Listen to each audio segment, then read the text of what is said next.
Vibe blowing at the jack. Got the loud jumping at the back. Everything I'm on slack. Everything I do is got the Benz jumping at the bag. Vibe blowing at my jack. Got the loud jumping at the back. Everything I'm on slack. We've been with the Brazilians. This would be the first. They wild, I think. I'm innocent. Bro, you hear that guy?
What's going on, everybody? It is Coach Greg Adams back in here with another YouTube live stream. Shout out to the Coach Gang. And that's you. For being in here, being involved, and being active on this YouTube channel. And welcome back to the Wake Up Show.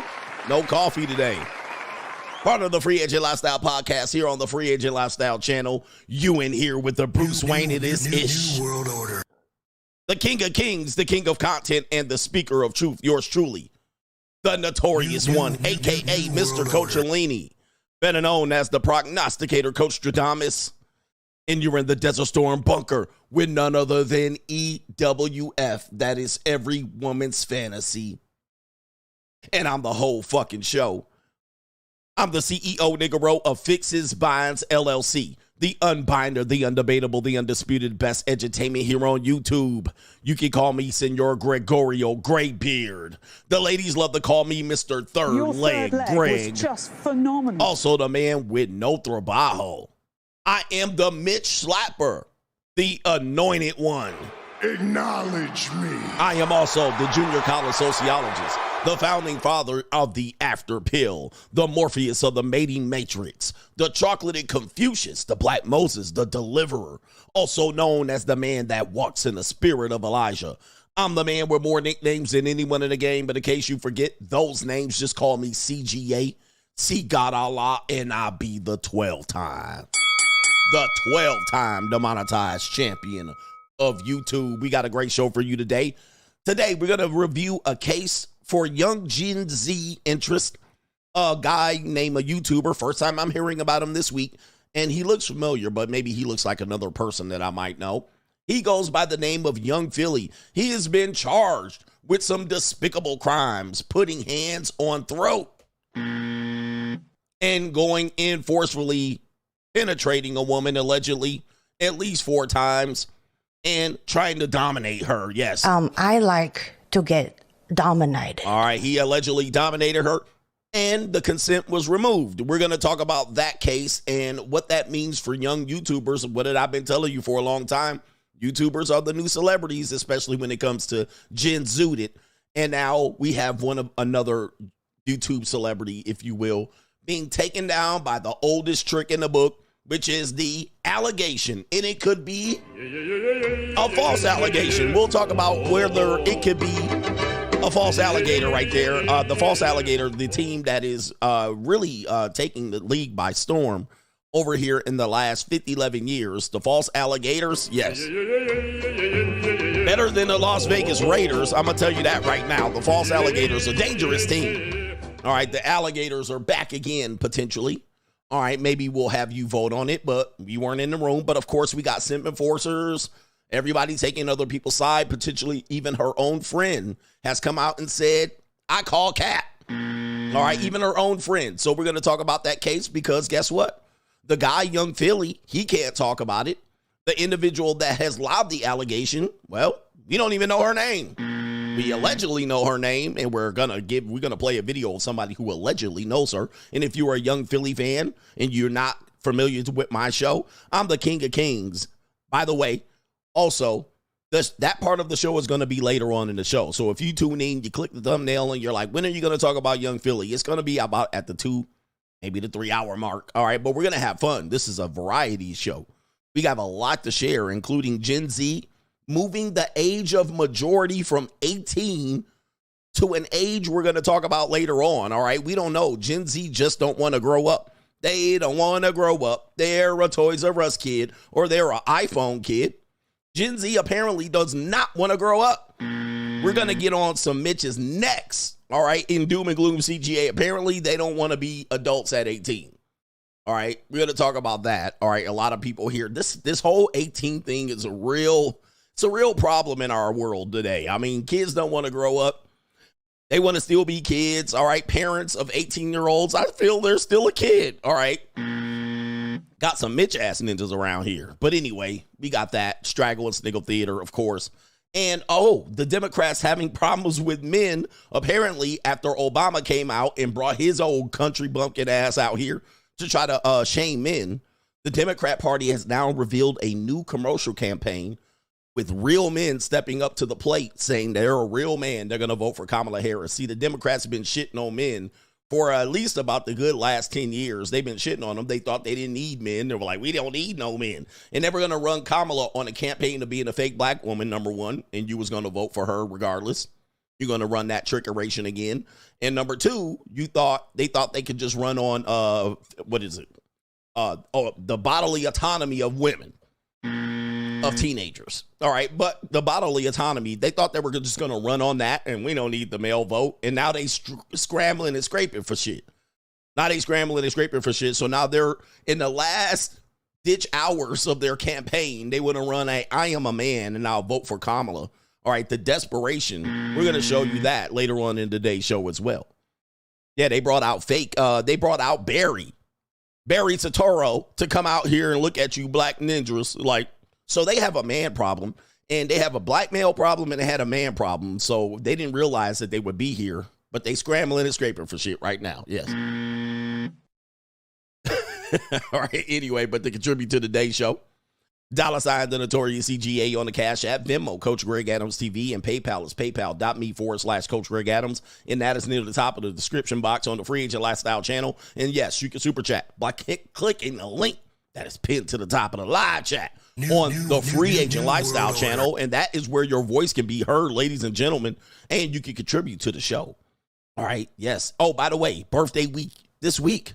Ninja about to turn 49 years old. It's all good. Shout out to our brother Glocktavius.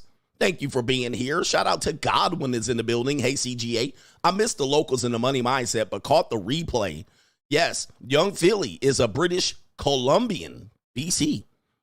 And he says, and I grew up watching him and the Sidemen on YouTube, but going to grad school in DC, I learned about everything you said in the live stream about pretty women and pretty girls lie. Oh, man, shout out to him. He's a British Canadian. Okay. All right. So he's a Canadian. Did you say he's a British Columbian? He's a BC guy. All right. So he's from the West Coast. Is that what it is? All right. Shout out to British Columbia there.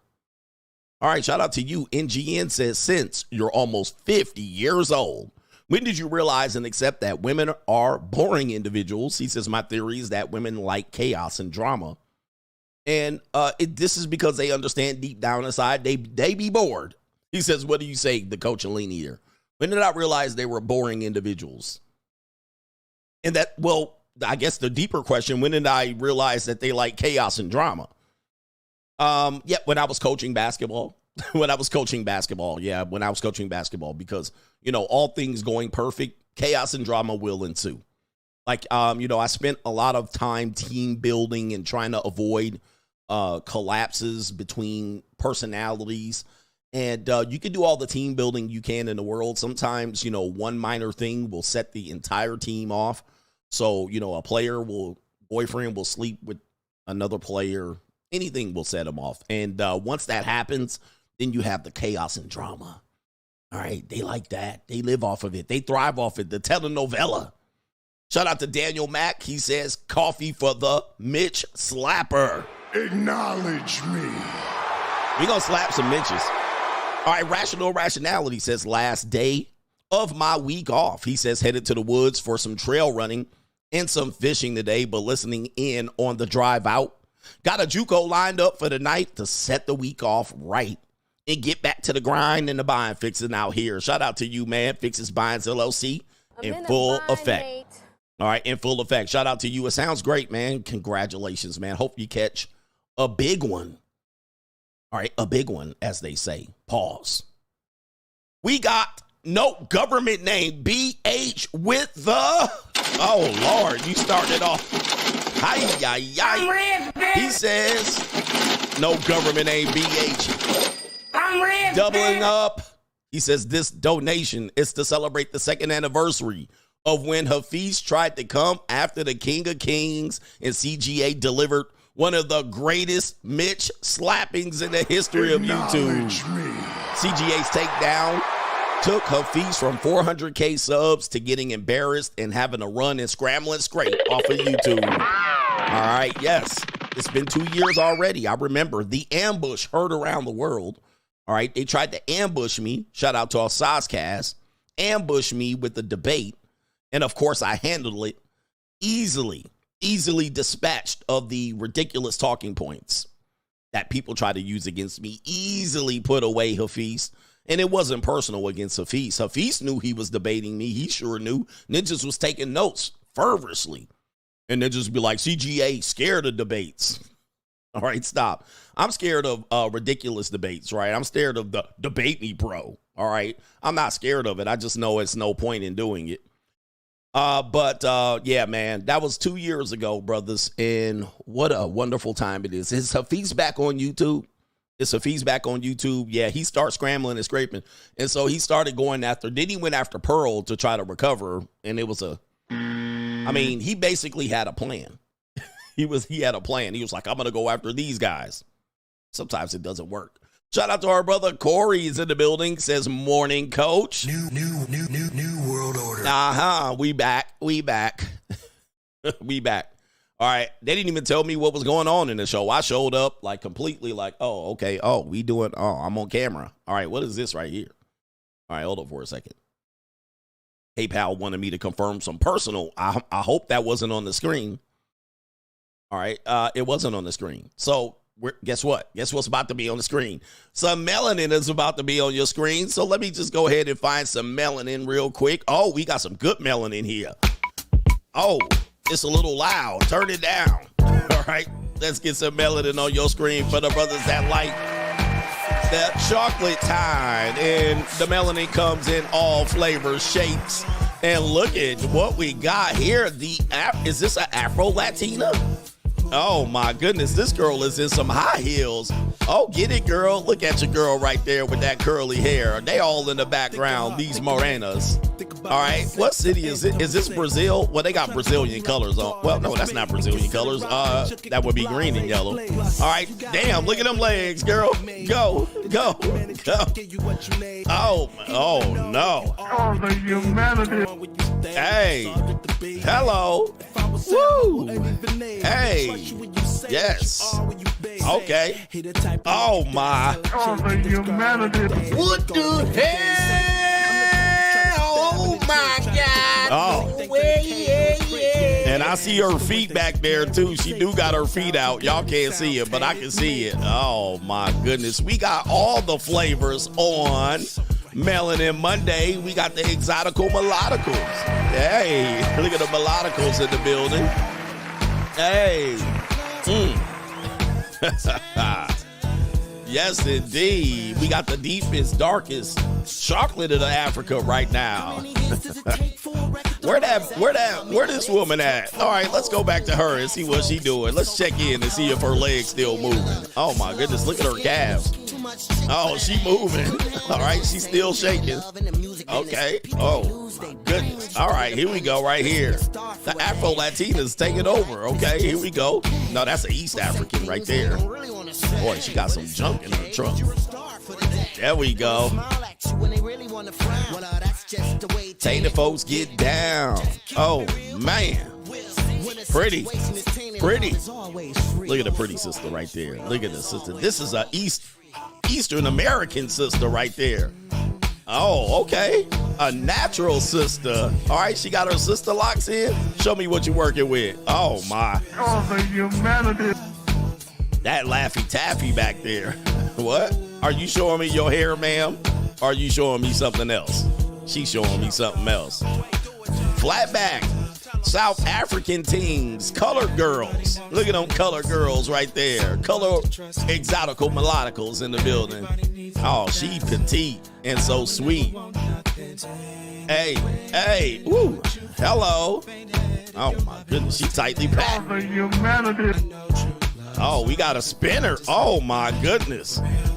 Oh man, the night at CGA's.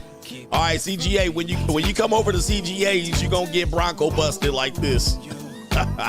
Oh, you definitely about to get Bronco busted when you come over here. Oh, it ain't all talk. It ain't all talk. Oh my goodness, tightly packed. Hey. We got them going. Yeah.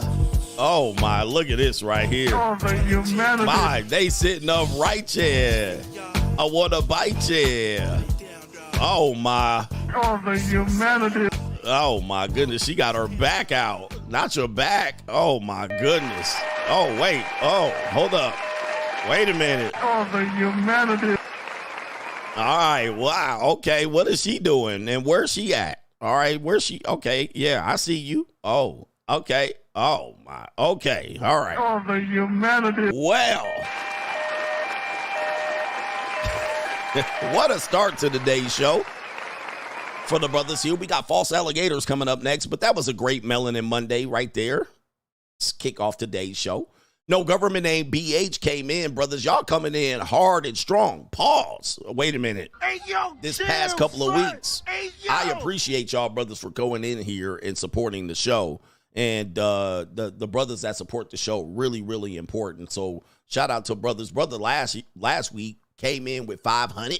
All right. No Government Name BH coming in with 200. All right. Shout out to y'all. I appreciate y'all. Let me check if there's some more contributors to today's show. Then we're going to get into Doom and Gloom CGA, which is Monday. So it's time to smack up some Mitches. Mitches, protect your neck. Red Pill Ragers. You know, turn your microphone off. Turn your earphones off because we going in on some Red Pill Ragers in a minute, man. We about to go into it. And our brother here. Who else is in here? Shout out to him. He says, coffee on me, coach, courtesy of the Cowboys and the Raiders. I guess we're tanking this year. We're officially tanking. All right, the season's over. All right, the season's over for the Raiders, man. It's done. All right, I don't even know if I can even stomach going to games anymore. It's that bad. All right, I'm going to just go and have a party. Having a party. We play the Kansas City Chiefs next at home. Our next home game is the Chiefs. All right, so, I mean, we normally do well against them. But Teron McAdams says, yesterday was a birthday to remember. Shout out to you. 34 years wiser. And guess what? He says he's on the Get 'em Daddy season is in full swing. Thank you, Coach, for your guidance. And shout out to the Coach gang. Shout out to you. Get 'em Daddy season is in full effect. All right, where are we at here? Shout out to Derek. He says the light heavyweight boxer Dimitri Bivol took a loss on Saturday against Arthur. And his ex-wife was celebrating diabolical behavior, Coach. We're going to feature that on Crime and Law, or It's the Evil World We Live In. We're going to talk about that because we actually got to do a review. Unfortunately, it didn't work out the way, it worked out the way the ex-wife wanted it to. That's for damn sure. And she was on video, all in the video, all on the record, dancing. Yep. Tap dancing on your boy's grave. Demetria took that L. Damn. Larry. That's what I wanted to play. Took that L. Let's get to it. Doom and Gloom CGA. Oh, Mitches, protect your neck because we about to start in on the Mitches. Here we go. Mitch Monday. Hi.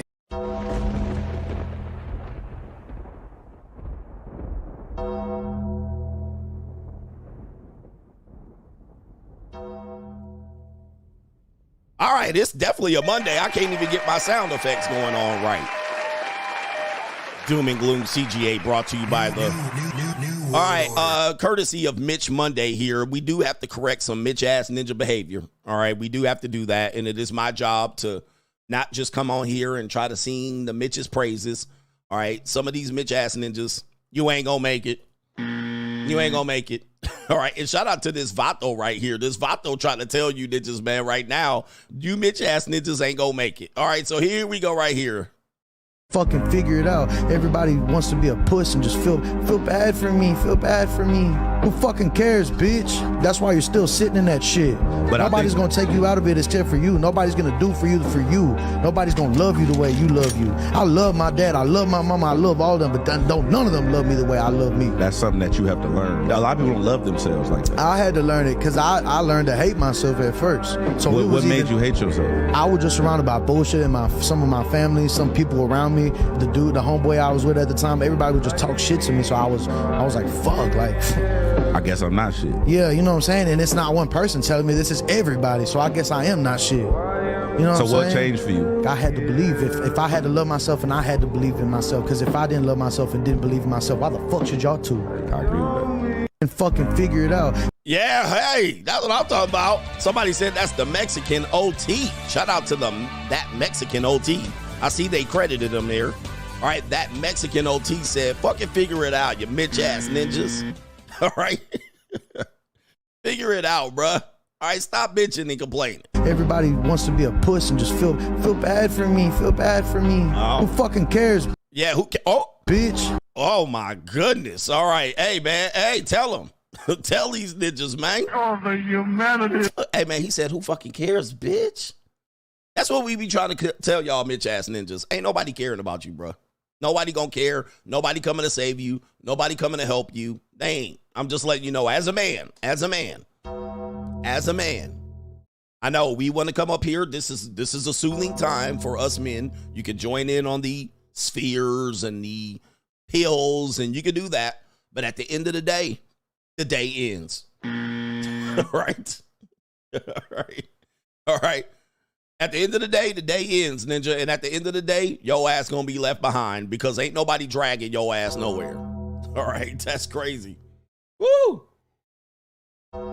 He said, figure it out, bitch. For real. Well, we call you Mitches over here because we're not talking about the BITCHs. We're not talking about them. At the end of the day, you're gonna have to figure it out. And you want to cling on to your family, and I want to leave my family and my mama. All right. I don't know what to tell you. Shout out to you, man. We got this right here. Doom and Gloom CGA, ring the bell. Apparently, what did I tell you guys about delayed adolescence? There is a psyops going on. Yes, a psyops, no conspiracy. Apparently, this is an article right here. And this conversation just really breaks me up. This conversation was had in 2023. And it says, 18 does not make you an adult.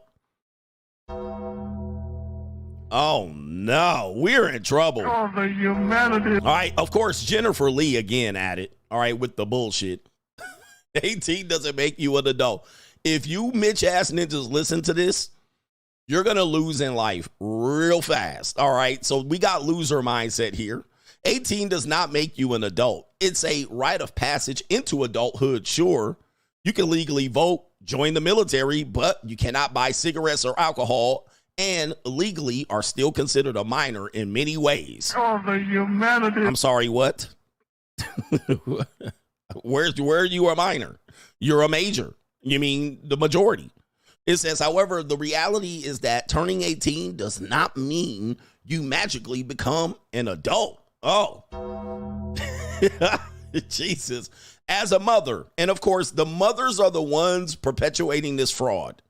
The mothers are the ones. You will always hear, I got a 23-year-old daughter, and I still think she's a child. And the law doesn't.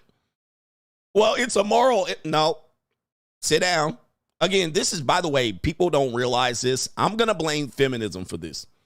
This is feminism and more of their bullshit, right? This is also sabotaging the ability of their child to grow up so as to not keep their divorced ass off the marketplace, right? So their child doesn't get swooped up and married off, right? So again, this is all just feminism, psyops, new liberalism, where they're just delaying the stunt and stunting the growth of young people and saying that just because they can't make it, just wait, I got another article. It's because they can't make it out there by themselves. They need to stay home close to these codependent ass mothers.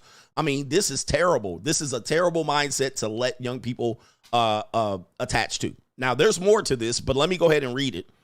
As a mother, I have often found myself questioning the societal belief that 18 is the age of adulthood. Well, what was it when you grew up? It was 18. In fact, there are several reasons why this myth needs to be revisited.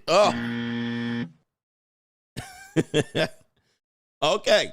For starters, the brain doesn't fully develop until mid-20s. What did I tell you? Whoever put that to the mainstream, they're resting on that. They're resting on that. That brainstem doesn't develop until mid-20s is going to be the new, that's the new victimhood card. Everything I did before that, it doesn't count. I told you they're going to rest on that, and here it is. It says, this means that even though an 18-year-old may have physically and reach physical maturity, their decision-making skills and their ability to think critically are not fully developed. Unbelievable. Somebody says it goes back to helicopter parenting. It does. You're right. It goes back to helicopter parenting. It says there may be more prone to impulsivity and risk-taking behaviors, which are not typically traits associated with responsible adults. 18-year-olds are still figuring out their values and beliefs, as well as learning how to navigate relationships and handle difficult situations and emotions. Oh my goodness. And then let me see if I'm done with this one, man, because we got a son, I guess.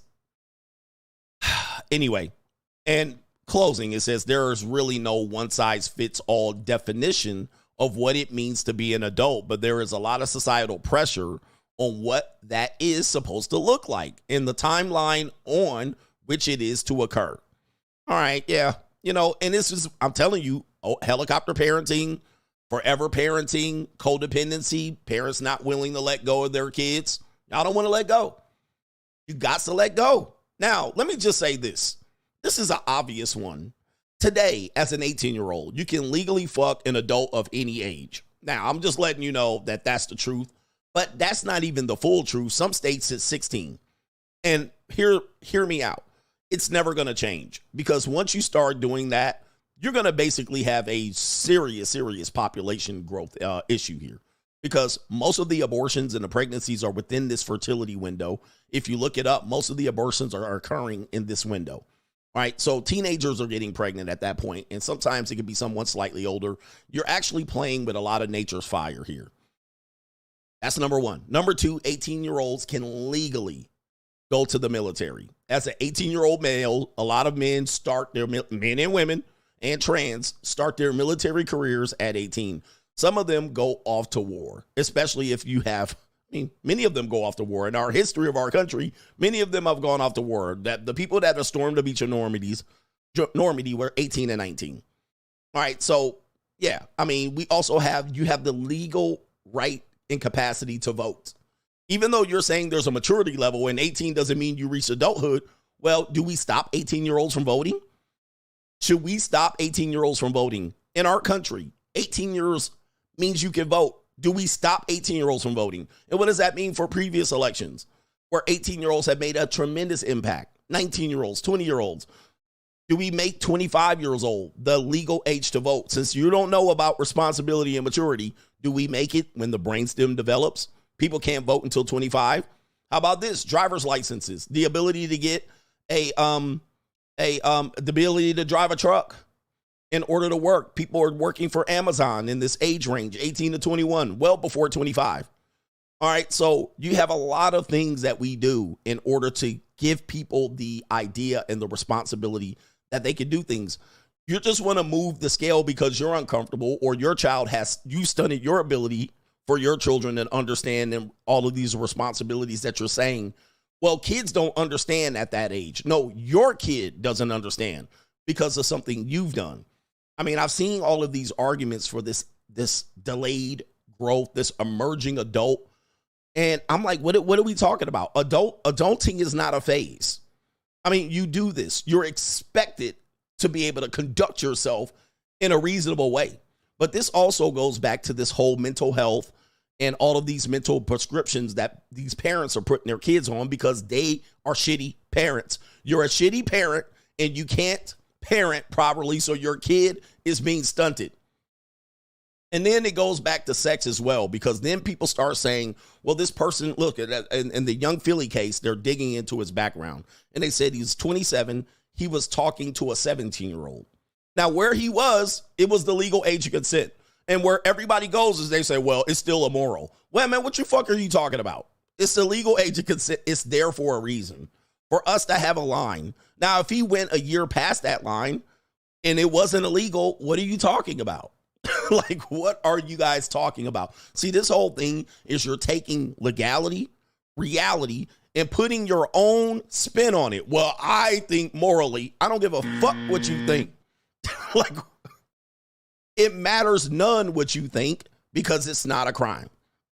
I know you guys want to make everything to where you want to have your feelings about it. I don't give a fuck about your feelings about it. He didn't violate any law or rule or anything else. So it counts. Now, if you don't want your kid to do it, in essence, what this woman is talking about, well, I don't want my kid to grow up. So what? So what?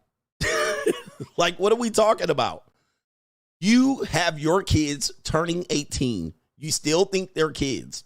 Now, watch this. People are going to say, Coach, what makes 18 the age of majority? Because 19 is still a teenager. I'll stop you right there. I'll stop you right there. I'll answer that question. All right. And you're going to be in your feelings about it. But look, everybody keeps pulling these things out. Nobody gets arrested for these things. This is just social pressure. Many times jealousy, or many times I don't know what people are doing, simp enforcing.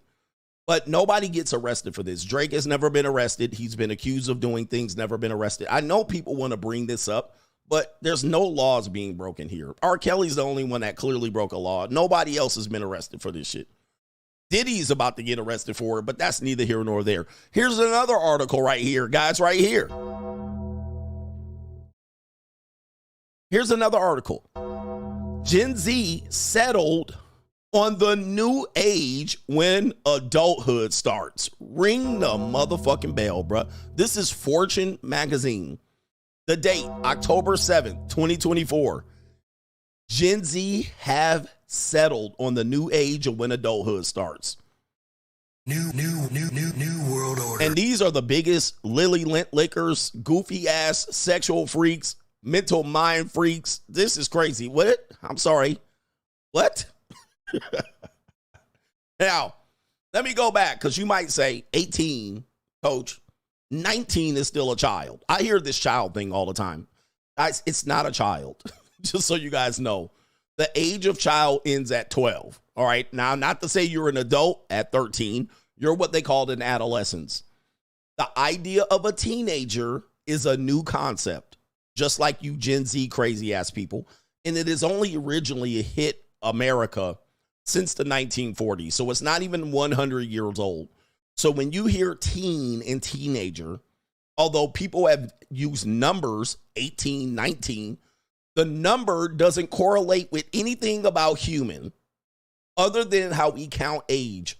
So people came up with numbers well before they thought about, well, what is the line of demarcation for an adult? So just because the number 12, 13, 14, 15, these were numbers well before they correlated it with age and adult. So 19 just happens to be a number that follows 18. That has nothing to do with child. These people. Where do you come up with this shit? Just because it ends in teen doesn't mean adult and child. It's a number. Like, what are y'all talking about? The adolescent definition of adolescent is young adult. It is literally technically describing someone that is leaving childhood. Teenager is a concept that was developed by marketers to market to a group of people that were somewhat in that questionable age where they were developing. So the adolescence is not a child. They're a young adult emerging into adulthood. And that has been that way for centuries until the 1940s and the 50s when corporate marketing came up with the idea and concept of teenager. So teen, because a person is 16, 17, 18, 19, doesn't mean they stay a child because it ends in teen. You fucking idiots.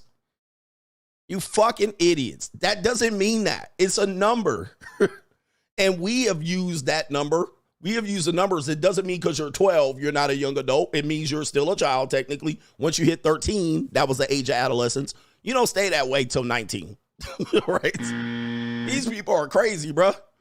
What has been the thing that has marked the transition from child to adolescence? What has been the one thing that we have clearly allowed, right?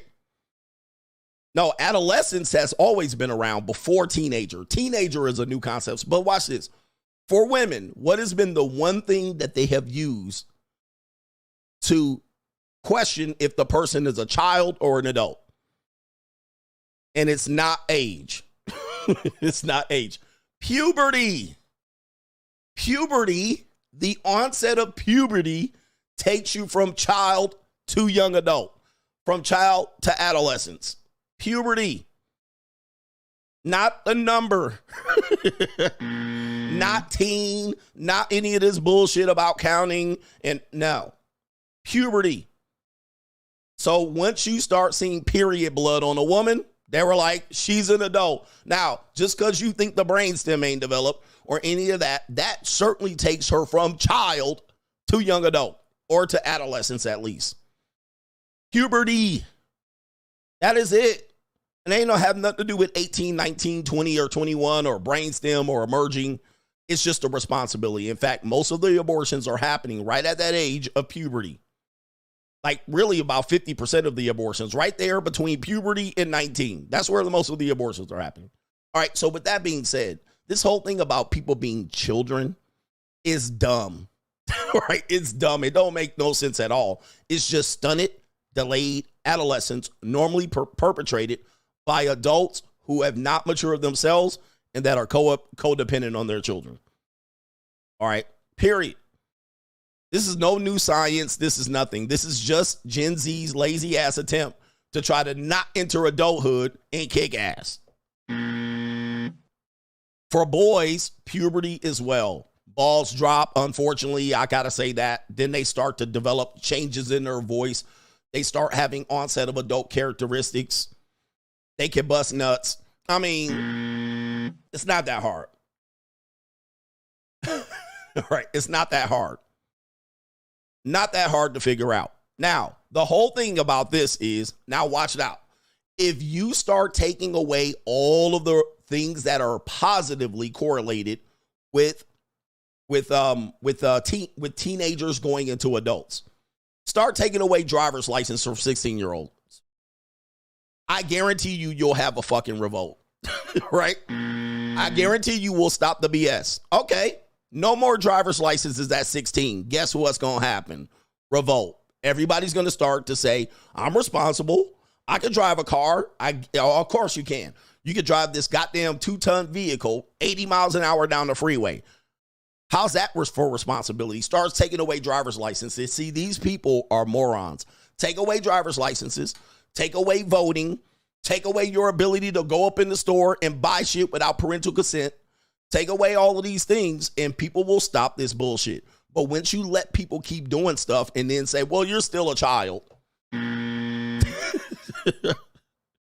Right? Stop. You a grown-ass person, bruh. You ready to go. I know you're young and wet behind the ears, but it's time to get busy.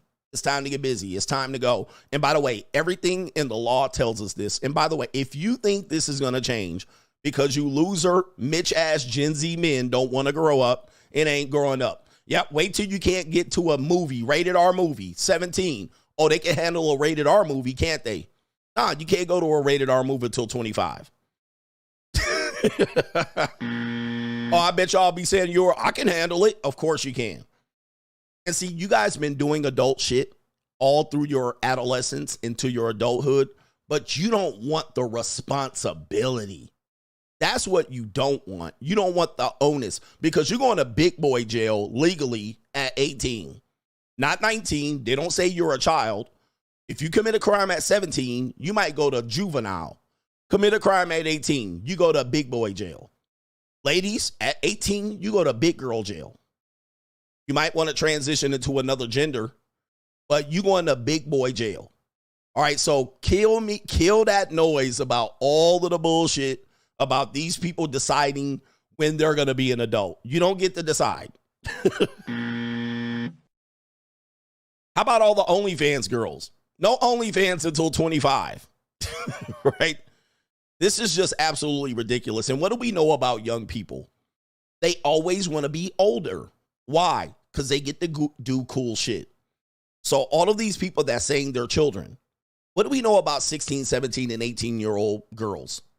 They typically get fake IDs and they're in the club at 16, 17, 18, and 19. It's been proven.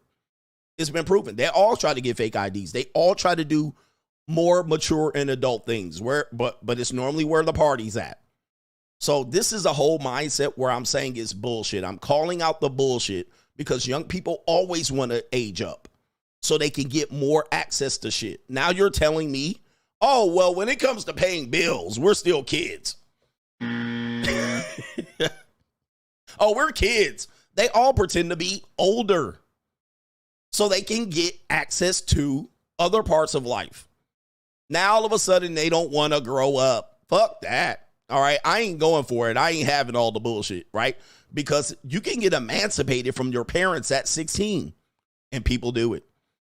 People do it. They get emancipated from their parents at 16. So 16 is enough to display.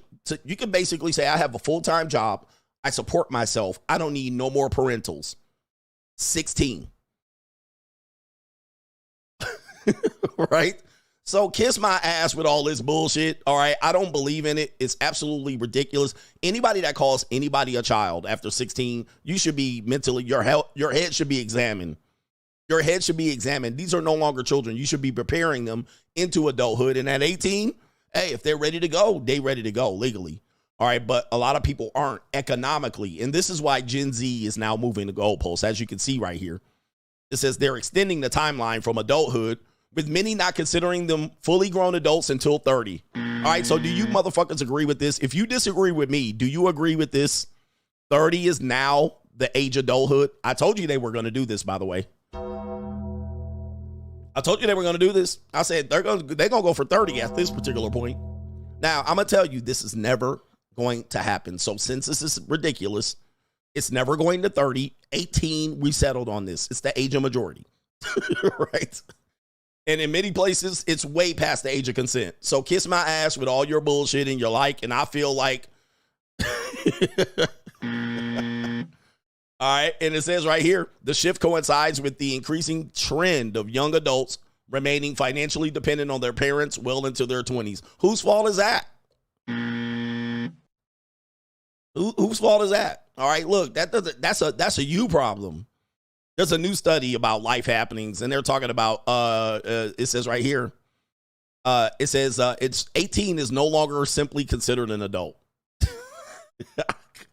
All right, most say that being an adult begins when you can pay your own bills, be financially independent, and put responsibility over fun.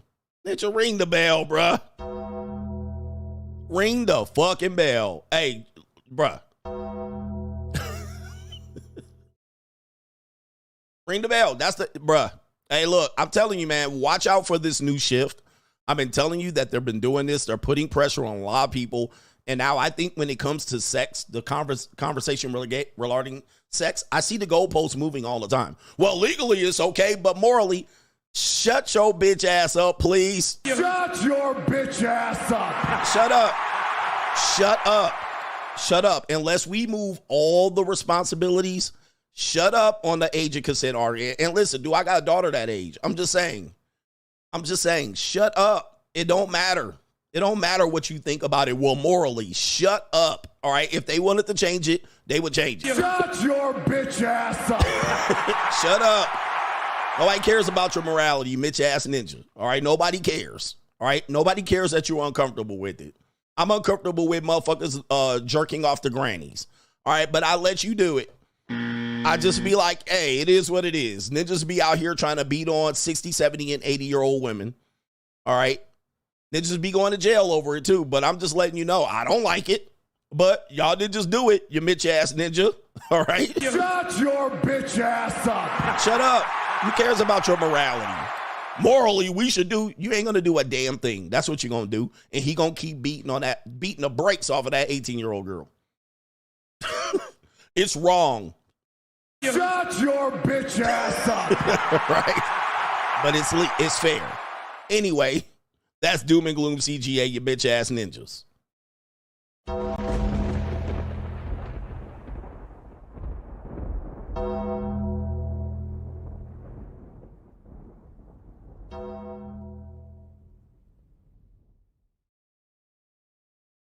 My man said paying child support. Now y'all gonna be paying child support until 30. Now you're gonna be paying child support until you're 30 because guess what? The young people can't afford to support themselves and they still live with the parent. I guess that's next. Child support doesn't end at 18. Oh, you're gonna have a revolt then. All right, goodness gracious. What a evil ass world we live in. Stop falling for this bullshit. You know what it is? It's loser talk. It's just loser talk. People want to be losers and they want to lose and they want you to lose. It's more socialist, liberal bullshit, loser talk. All right. Hey, if you want your kid to win, just tell them at 18, you're going to win. All right. Because the rest of the people going to be losers, at least 50% of them. All right. Shout out to our brother here, Derek. And that's the sponsorship? No, it ain't. I'm wrong. Shout out to our brother, Savvy MFA. And he says Trump 2024, CGA 2028, and that's a sponsorship. I'm rich, bitch. All right, shout out to you, man. Yes. Yes. Should I run for president? They trying to take President Trump head off, bruh. In California, they caught somebody trying to take his head off again for the fourth time. I don't know if I want to run. Face Fact says 18 is the age of majority based on prawn websites. He says anyone who is struck on 18 is a perv. And he says anyone who is stuck on 18 is a perv and they just told on themselves. For real. I mean, dude, it's everywhere. 18 is that age. Now, I don't know who wants to change this. I mean, I do know who wants to change it, the losers. But yeah, that's the age where you can watch prawn. You can do prawn. Like, what are we doing? And I'm not saying that, well, that's the proof that it's an adult. But are they changing that? They're not going to change that. They're not going to change that. They're going to be like, well, that's okay. This is just loser talk. Loser talk. Shout out to Jab Man. He says right here, white adolescents under 21 can drive, vote, vuck, and go to war, but can't smoke or drink. He says they need not to be zooted and focused at an early age. That's why. He says, by the way, we need to stop over glorifying these degenerates for sure. All right. Yeah, when you're under 21. By the way, the drinking age used to be 18 in our country. All right. I think when I was born, the drinking age was 18. But, you know, by the time I started turning about 18, it certainly was over 21. And they realized that, yes, people's brains were severely impaired by drinking at an early age, right? Severely. All right. But as we know, people's brains are severely impaired at any age that you drink. But they raised that age from 18 to 21. All right. That was, let me see here. What year drinking age raised? That was 1984. That's what I thought. I was like 9 or 10 at that age. Turning 9 or 9 years old. So like I said, when I was born, it was 18. But by the time I was turned 10, it had changed to 21. Yep. All right. So anyway, but in most countries, it's 18. I mean, you go to a lot of countries. Now, if you go as an American, They may not serve you. All right. But most countries in Europe, certainly in Mexico, all right, drinking age is lower around the world here. Let's see here. Oh, Jesus. Yeah, the drinking age in Europe, in most European countries, is 18. I mean, again, it's kind of like where you live, too. It's kind of culture where you live. What is the drinking age in Russia? 2. All right, the drinking age in Russia, I think you can have vodka in your bottle or out of the mother's titty. All right, in Russia. All right, I guess I'm banned in Russia. But I think you can have it when in the bottle. Shout out to J. Cruz, coach. It's weird. Can you explain why people are becoming hypersensitive about age gap relationships, but also at the same time, age gap relationships are on the rise, including these old bitches trying to get inexperienced, sex-starved young men? I think it's just competition. All right. It's competition. That's what it boils down to. And it's mostly shame. Like I said, shame is necessary. But much of the time, you see an older woman go after a younger man, it's fine, right? I mean, nobody says anything. And when men say, hey, wait a minute, right? The one girl, Drea, wasn't she damn near 40? And she was with the 21-year-old basketball player where they were like, you go, girl. Right? So there's that. Man, let that be a guy. Then they're like, oh, you pervert, you pedophile. All it is I think it boils down to competition. And this can be traced back directly to polygamous relationships. Anywhere you see there's polygamy, you're going to see a revolt of the older man. Sorry, let me say this straight.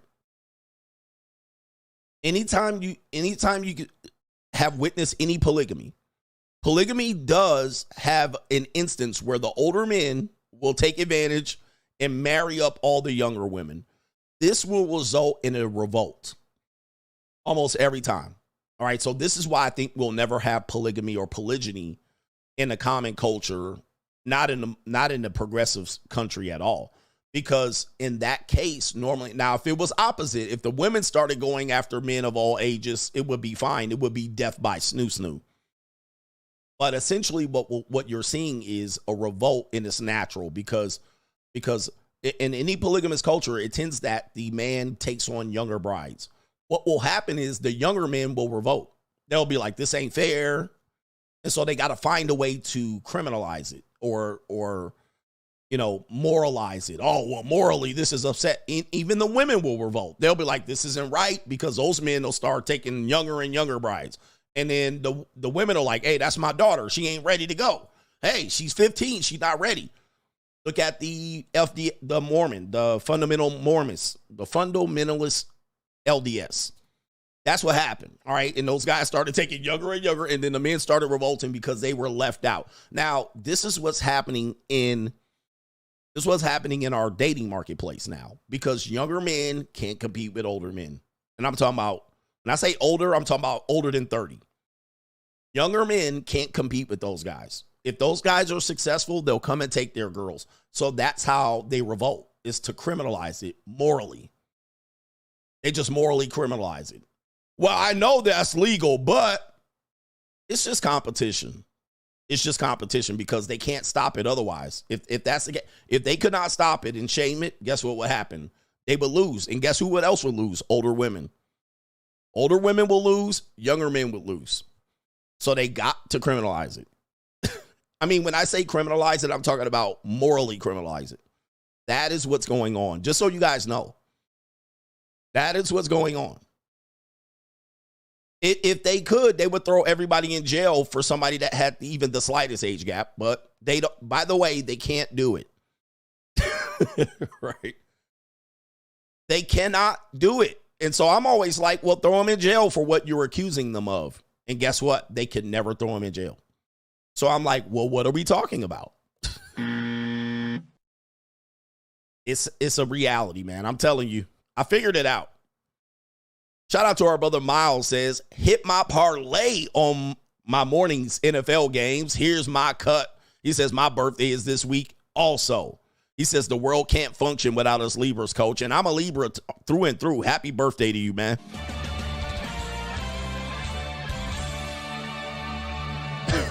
Yeah, happy birthday to you, and shout out to you.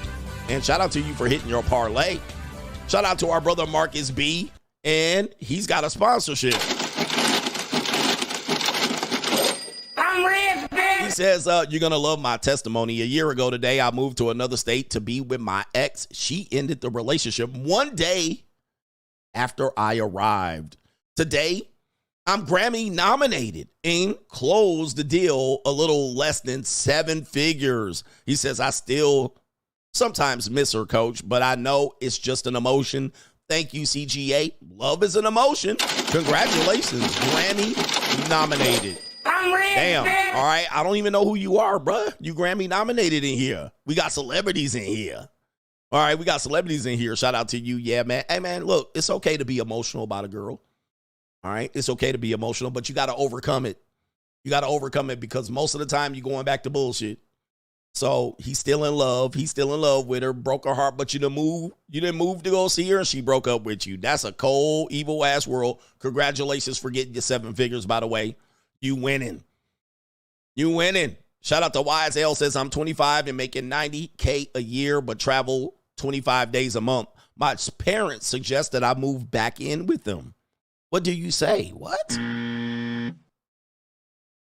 Looks like they need help paying rent. Your rent's due, motherfucker. Why are your parents encouraging you to move back in with them? Are you struggling? Are you struggling?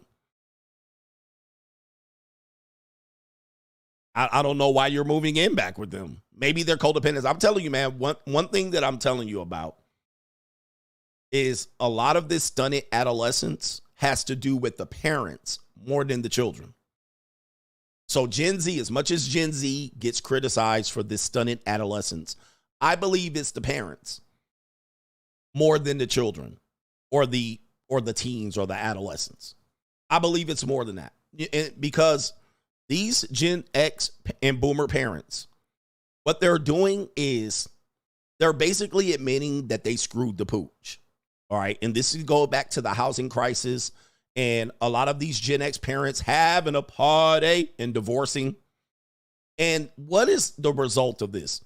Well, the kid turns 18. The kid turns 18. The young adult turns into a majority adult. But the parents are ill prepared to support them. To have that person support them. So the parents don't have college fund. They don't have funding for college. Right? And not to say that college is the next step, but they simply don't have any funding. All the child support money and the divorce alimony money is ran out. Most of these are single mother households, but not always. It can be 2-parent households. Rarely are these single father households. Also, there's benefits to claim the child as a dependent on their tax return all the way up until possibly as long as they live with them. So the parents are seeing that child tax credit or that dependent credit going away. And the parents don't have shit in terms of a plan to get that kid to the next level. Nothing. They don't have no plan. They don't have $10,000 to invest in their kid's business. Nothing. They don't have no information to prepare that kid to what to do next. Hey, mom and dad, what do I do next? Well, don't go to college. Don't go to 4 years because it's a waste of money. All right, don't go to a 4-year college. Okay, so where should I do? Just go to that community college. That's it. That's all I got. Now, community college isn't bad. I went to a community college.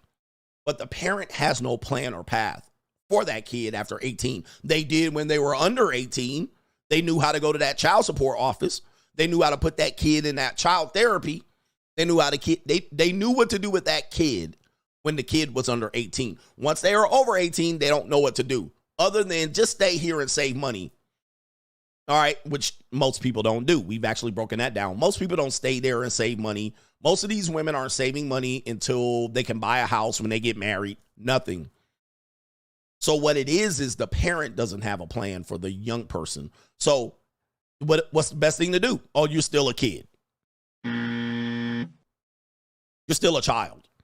And inevitably, what they're also saying is, well, they look young still. And I see that all the time. Every time I go near young people, I'll be like, these people in college? Like, God damn, come here, right?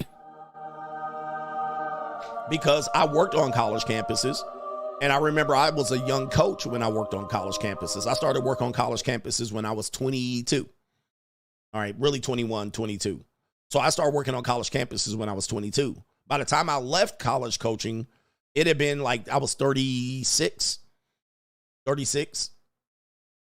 And by the time I was 22, I thought everybody looked like me when I was coaching on college. But by the time I left at 36, everybody looked young as fuck. I was like, man, these freshmen look crazy young. Now, what the parents are doing is saying they look young. I don't give a fuck what they look like. like what does that have to do? And so the mothers, most of these are mothers. The mothers are looking at their 18-year-old son or daughter and was like, man, I just can't believe that that's an adult. It is. They don't got to look like a hairy gorilla to be an adult. You don't have to look like a hairy gorilla. That doesn't mean you have to look a certain way and then you're an adult. It's like, what? All right, yo, they're going to be okay. They're ready to go out there. They're ready to get their wings. They're ready to fly away. They're ready to fly. Kick them out of the nest. They can do it. So what it is all these bird-chested ass, goofy ass, no beard having ass ninjas. All right, their sons look like a fucking kid. All right, still wearing spectacles. You ain't taking them to get an adult haircut yet. That's your fault as a parent. That's your fault as a parent. And of course, women that look at their daughters like, oh my God, like, dang, she could be out here with her ass out. She's a grown ass adult. Well, she might still look very young. That doesn't mean she's not an adult. There's a lot of people that look young and they're old as fuck, right? So just because they look like a certain way and you're not ready for the realities of, I've actually been studying this for a while. And I've heard parents say, well, they still look young. Dude, you know what I looked like when I was 18? I looked like a kid, fam. I looked like a straight kid. I look not 18, bro. When I was 18 and stepped on college, let me just tell you something. I stepped on college campus when I was 17. I was still 17 when my freshman year in college. All right, I didn't turn 18 until October of that freshman year. So I was still 17 in August of joining college. 2 months into college, I turned 18. I look young, all right? And I was technically still an adult. I was on a college campus. And nobody would have ever ID'd me to be like, are you 17 at college? Nobody's ever said that. I was literally taking classes on college campus with people who were in their 20s. Some people were in their 20s, early, mid-20s. So it doesn't mean anything because you look a certain age. But it's the parents. It's the parents that are fucking this up. Because much of the parents don't have anything to prepare that young adult at all. So anyway, sad to see that we've taken this step. But the kids are the ones that are going to, the kids. The Gen Zs are the ones that are going to be victimized by this. Trust me. Because let me tell you why, and I'm going to get off this soapbox. I'm going to tell you why. Because I know that there are Gen X parents and boomer parents that got their kids ready to go. See, this is what people are going to miss. While you're over here talking about, I'm going to wait till 30 to be an adult, there are some young people that are ready to fucking go. These are the elite parents, or these are the kids that turn 18 and all of a sudden they're hitting the ground running. They go to the military. Some people start businesses. And then there's going to be a major gulf in the economics and the success. While you're watching on a fucking TV screen, everybody becomes successful before 30. You're going to be still sitting up there, well, I don't feel like an adult. And you're going to get passed up. It's going to get passed up because there are people that are going. They're going to go. They're not falling for this okey doke loser talk. They're starting their lives. They're going to college. They got 12 units of AP history and AP classes. They graduate college at 21 and they fucking hitting their strides. That's why it's loser talk. Because there are people doing it. Now, when them people start becoming successful and they all said at 30, y'all gonna be calling white privilege and all kind of other shit that's going on. I don't hear them Indians and Nigerians talking that shit. I don't want to hear these Asians talking that shit. It's loser white people and loser Negroes. That's who talking about this shit. All right. All right, they getting the ground running. And then you're going to be like, well, I don't understand why they got ahead and we don't got it. And you're going to be pushing socialism. And they're going to be like, man, fuck y'all. All right. I started hitting the ground running. So that's why I'm saying it's bullshit. Because the same people that waited till 30 to get started. But you talking about they look young. Well, I didn't realize how young 18-year-old look. It looks young. Trust me. They look young as a motherfucker. That's why I can see why people have a problem with the older guy with a younger girl. Because when there's a 20-year age gap, that girl looks young as hell. All right, you'd be like, wow, ninja. But has nothing to do with that. Has nothing to do with what looks young. Again, I look young all the way up until I was in my mid-20s. Shit, until I was 30, I look young. All right, so, you know, people will think I was 18 when I was 25. Actually, I was coaching a high school team when I was 22, 21. And I went to this one game. I was coaching this one game, and people thought I was a high school student coaching the girls. Right? They thought I was a high school student. They were like, man, how old are you?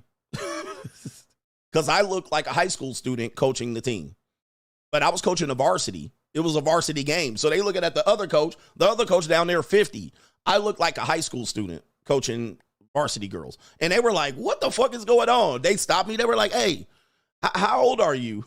So that it doesn't matter what you look like. In my mind, I was an adult. I had adult responsibilities. I would take the girls on the bus, get them something to eat. I had adult responsibilities legally. The school district hired me, fingerprinted me, and they let me go on the bus and hire coaches and make sure the girls were all organized from freshman all the way to senior year. I was an adult. I was an adult legally. I was an adult with the school district. I was an adult with the parents. I basically would meet with the parents and tell them what to do with the booster club and what not to do. I was an adult. So it didn't matter that I looked 17 or 18. I was literally put as an adult in that capacity. So anyway, looks don't mean shit. But by the way, hey, if she looks young, that's all good to me. Shout out to Ahmad, says marriage will on my neck. She wants locations now. Ugh. All right. Nope. All right. Don't do it. Nope. Hey, does anybody agree with giving their partner, spouse, your locations? I'm going to put this up on a poll. Because this is crazy. Do you agree? Do you agree with giving relationship, wait a minute, person in relationship your location? All right. That's a no-go for me, bro. Now, even though I don't trust women, I still ain't gonna open up that door. By the way, I don't know if you guys know, pimps do this to their hoes. Now, not all pimps, but pimps do it to their hoes too. So if you think it's simp activity, pimps do it too. Daniel says the OK Daddy sound clip woman passed away. OK Daddy. Oh, no. Her name is what? Her name is Cheyenne. She's gone from drugs. Oh, no. OK Daddy. Rest in peace to Cheyenne. She lives on forever on the Notorious CGA show. OK Daddy. All right, this girl passed away, man. Shout out to Cheyenne. OK Daddy. Did her pimp kill her? All right, rest in peace to Cheyenne. That's terrible. OK Daddy. She'll never die on the CGA channel. OK Daddy. Or the Free Agent Lifestyle channel. Gone but not forgotten. Cheyenne. OK Daddy. All right, she gone. Rest in peace. Did her pimp kill her? Maybe her pimp. Her pimp killed her. All right. And then we got a couple of other brothers that I need to acknowledge. Rest in peace, Cheyenne. We'll miss you. Kaylin's not here. Okay, Kaylin's not here this morning. And then we're going to get back to the show. We got our brother Jahari says, fire Luke Getsy. He is trash as an offensive coordinator. Raider Nation for life. For real, bro. He was not going to be a good hire to begin with. He's terrible at play calling. Just absolutely terrible. All right. And our brother Leon L says, don't forget about the throwing shade on us. Don't forget about throwing shade on us millennial parents. Remember, most of the millennial women are post-wall, for real. So millennial parents also, they always dodge accountability here. But millennial parents can have a person, a teenager, it's old as 16 right now. If I'm not mistaken, a millennial parent could be as old as 42, 43, 44 right now. Right now. So, yeah, technically they could have a person that's 18 or 20. So millennial parents are as much as the problem as well for these young adolescents. Yeah, it's not just Gen X, but millennial parents pretty much have all the Gen Z now that are in high school that are turning into adults. I mean, I know there's some old Generation X parents, but millennial parents too. They need to take that L too. Well, I feel like they're still young. I don't give a rat's ass. I mean, if you're a parent, by the way, do you disagree? If you disagree with me about this age thing, I don't know what to tell you. All right, but I don't give a fuck at the end of the day either. Let's get to it. Straggle and Sniggle Theater. Like, ride with me if you ride with me, you can slide with me if you feel like 550 on the 5 sticky, come get high with me, that's a deal, right? Straggle and Sniggle. Let's get some laughs. All right, some people say my daughter's 20, millennial parent, daughter 20. That makes sense, yeah. All right, it's the millennial parent's fault. All right, here we go right here. Straggle and Sniggle Theater. We have a guy here in a relationship. Is he wrong? Typical relationship activity going on here. Let's go ahead and play the video. All right, so look, me and my wife been arguing, right? She not mad at what I thought she was mad at, right? I ate the cookie dough, right? She not mad I ate all the cookie dough. She mad that I didn't make cookies out of the cookie dough and then eat the cookies. Why the fuck does it matter how I enjoyed the cookie dough? I like fucking cookie dough. I like cookie dough. Cookie dough is fucking good as shit.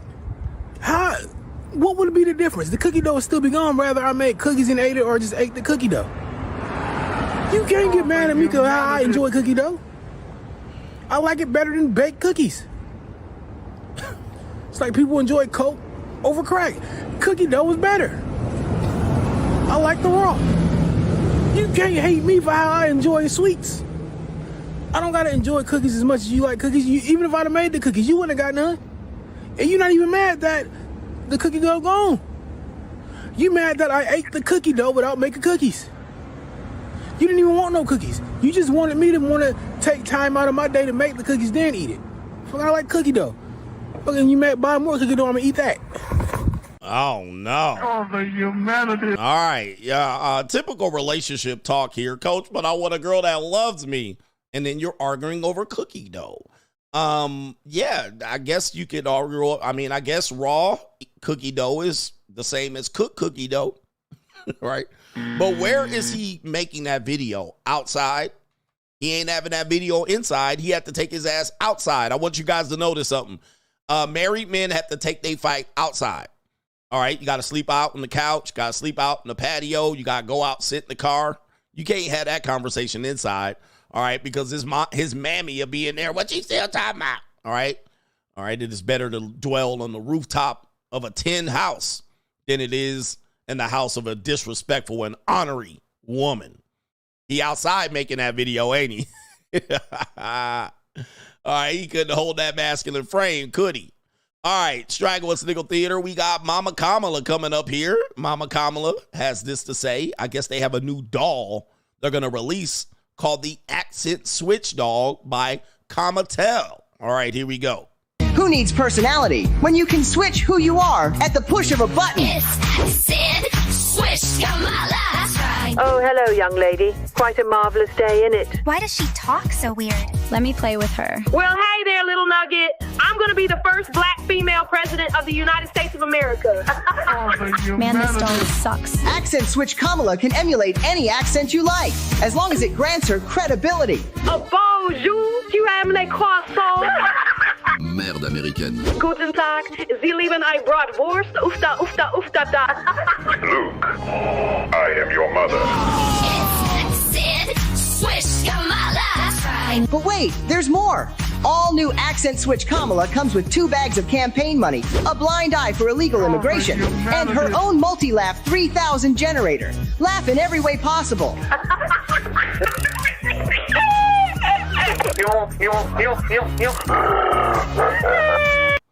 Oh no. All right, Mama Kamala scaring the kids. Oh no, man, this is crazy. Don't scare the kids. Let Accent Switch Kamala turn your life into a complete circus. When you give me more money, like Uncle Joey did. Don't you wear a little mad? The money's coming. I don't understand. Oh, excuse me, honey. I meant to say, the money is coming. I love ice cream, Plum Map. It's Accent Switch Kamala and brand new Tampon Tim. You know, my grandma always used to say, Kamala Janu, please wash your hands so we can eat our chicken masama. It's Sid Swish Kamala. Oh no, that's crazy out there. All right, man, we gotta hit the bell on Accent Switch Kamala. All right, we're gonna talk about the Accent Switch Kamala here in a second here. The Democrats are having problems with men. All right, we're gonna talk about that later on in today's show. They're releasing commercials trying to support the men. All right, they want the men out here. All right, speaking of young women, all right.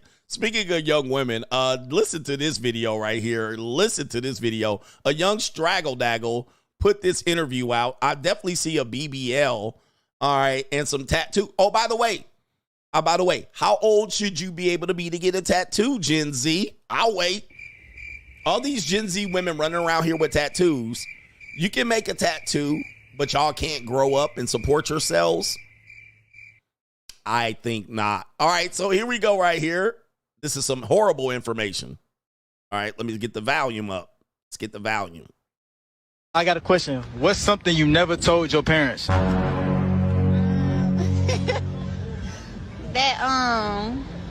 my uncle or whatever, because when it was Thanksgiving, my uncle, he ate my ass or whatever. Oh! But it was on accident. All right, look, I got a question. What's something you never told your parents? That my uncle or whatever, because when it was Thanksgiving, my uncle, he ate my ass or whatever. Oh! But it was on accident. Yeah, man, it's, you know, a lot of families have that uncle. Lots of families have that uncle. All right, that uncle, you know what I mean? That uncle where they say keep them uncles away from the kids. All right, so I don't know why we telling this to the internet, but you should be telling this to the authorities or maybe a therapist. When was this? Like when? Thanksgiving dinner. Was this? I don't know, man. And how was it an accident? How would that be an accident? Right? I don't even know what. What do I tell you guys? You guys got to know, man, young women have it hard when they young, bruh. They be out here getting exposed to some shit you'll never get exposed to. Oh, boy. All right, Straggle and Sniggle Theater. We have this woman had this to say about this. Since I've been a teenager, I've always enjoyed eating my ovulation discharge. We all know that stringy, white, clammy discharge. Egg white. The egg white discharge, that ovulation discharge. Every month, I eagerly wait for when I ovulate to pull out my stringy, thick, snotty ovulation discharge and I eat it. I don't know how or why this started, but I'm 33 and I still do it. Oh, the humanity.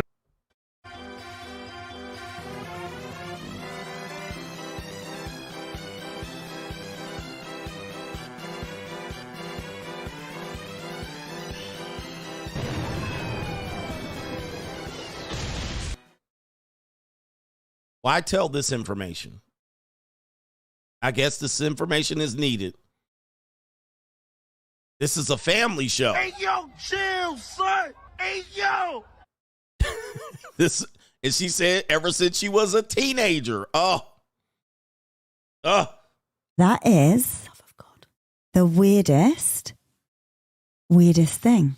33. And she, again, when people say you look young, all right, you look young and when you 18. She look old as fuck for 33. Does she look 33 or 43? I mean, that's an old, hard-ass 33. So what are you waiting for, people to look old? All right, enjoy your youth. I mean, Lord, she pulled back. I mean, she looked like she from a character from the Men in Black.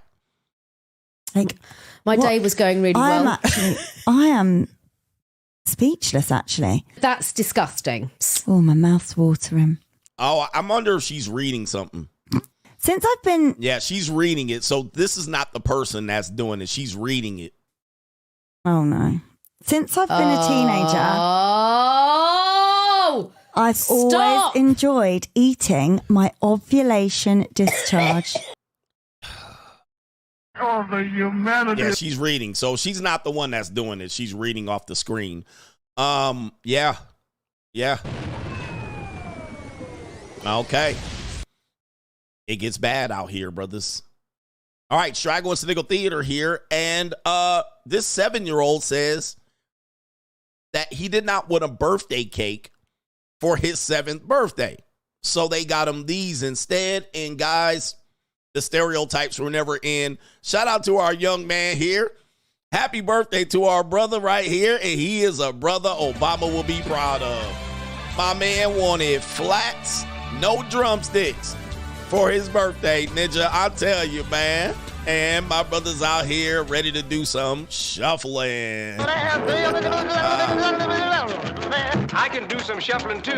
Look out, man. What you gonna do? Look out, boys. It's coming through. Yeah, man. Yeah, man. All right. The ninja will never die. All right. You can take the ninja out of the hood, but can't take the hood out of the ninja. All right. You gonna always be out here. Happy birthday to my brother out here. He said, I want all flats for my birthday. Give me them chicken wings, brothers. We ready to do some chicken wings out here? He the winner out here. Shout out to our brother. He did his birthday right. And he's showing teeth, too. He's showing mad teeth out here. Niggas always gotta show they teeth. Shout out to him. And he look at him. You know what? What state is this? This is definitely Alabama. Or Mississippi. This is definitely Mississippi. Yeah. Hey, man, you can't say brothers don't like chicken at the end of the day. That's Straggle and Sniggle Theater. Like, ride with me if you ride with me, you can slide with me if you feel like 550 on the 5 sticky, come get high with me, that's a deal, right? Straggle and Sniggle, that was a good one. We had it all in the Straggle and Sniggle Theater. By the way, we got coming up next, Crime and Law CGA, and then we have the Democrats are in trouble, and then we do have the main event. If you're here for the main event, it's going to be later on. We still got an hour. We still got a lot of show left. This is a variety of show. By the way, if you're new here, this is the best entertainment here on YouTube. Do me a favor. Hit that like button. Just give me the likes. Don't pass a scroll. By the way, I found a picture of myself. What age do I look like right here? What age do I look like right here? You can see me with a bunch of white girls out here. There's one of the basketball teams that I coach. This is a high school team. What age do I look like right here? Look at your boy. Look at your boy, young CGA out there. All right, what age do I look like right there? I'll tell you, look at him. Little bird-chested, little scrawny in the neck ass ninja, pencil neck geek. How old do I look in that photo right there? Big ass speed bump, eyebrows, $2 Tay Diggs. How old do I look right there? Let's see if you guys got it. All right, Ninja said 35, 21, 22, 22, 23. 20, 25, 22, all right, 17, 16, all right, 19, 30, all right, 19, I look 16. All right, in this picture right here, I am 25 years old. No, I'll take that back. I'm not 25. I think I was 20, was I 26? I might have been older than that. Actually, matter of fact, how old was I? I'm not sure. All right. I'm definitely like, hold on for a second. 20, 22. No, wait a minute. I might be older than that. I think I'm 28 in that picture. Yeah, I think I'm 28 years old in that picture. 28. I think I'm 28 years old in that picture. 28.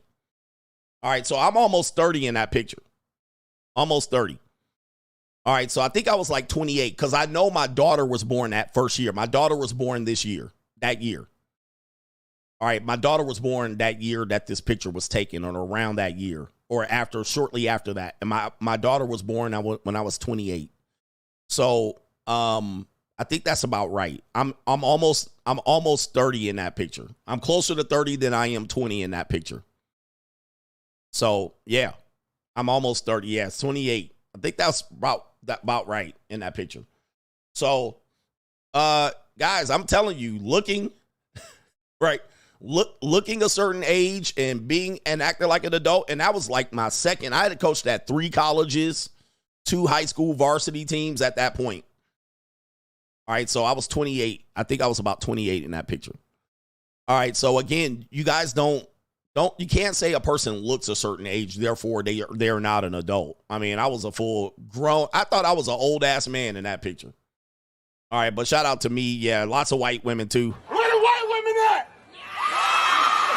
I think I was about that age, about 28, because my daughter was born the same year I was coaching at that school. All right, so I definitely don't look 28. I look very young. I look younger than that. All right, anyway. Can't say a person looks a certain age. Oh, they look young, so they are young. No. It is what it is. All right, so it is what it is. How many crime and laws do I have? Oh, I got 4 crime and laws, and then we'll do some super chats. What's going on here? Crime and law CGA. Oh, it's getting away from us. It's getting away. Crime and law CGA, Martha Stewart admits that she had an affair during her marriage, but her ex never knew about it. Oh, no. Wow. Man, gentlemen, what do I tell you guys? I tell you all the time, men get divorced and they you'd be lucky if you ever knew why you got divorced. Much of it was there was another bull in the ring. You guys know Martha Stewart. The home and garden guru was married to publisher Andrew Stewart from 1961 until 1990, and they share 1 daughter together. Okay, that's Martha Stewart's old ass out here trying to be out here. These bitches trying to stay relevant in their old age. This is why they don't want you dating young broads. She says Martha Stewart is getting real. The lifestyle guru admitted in the trailer of her new Netflix doc, Martha, that she had an affair during her decades-long marriage to her only husband, Andrew Stewart. I am a nasty woman. When your wife flip out, it's another man, it's another bull in the ring. Young women, listen to my advice. If you're married and your husband starts to cheat on you, he's a piece of ish, the 83-year-old said in the trailer. Get out of that marriage.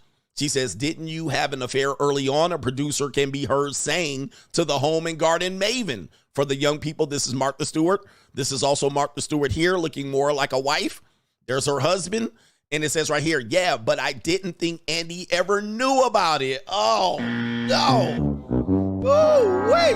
Y'all niggas is cooked out here. Cooked. Coach. It should be like the olden days. It should be like the traditional days. Wives cheated too, bruh. This is the narrative nobody talks about. Your granny got kids. 1 or 2 of those kids were had when your father was off in war, your grandfather. So your grandmother has a set of kids that some of those kids were while he was in the Korean War, the Vietnam War, World War II, the Afghanistan War, all right, the Desert Storm, Desert Shield. And that man came back knowing that that kid was not his and didn't say shit. Didn't tell nobody. Why? Because it would have hurt his whole credibility. Your grandmother got 12 kids and 2 ain't his. Y'all know this in these big ass family. Y'all know this shit. He was off fighting. He went to prison.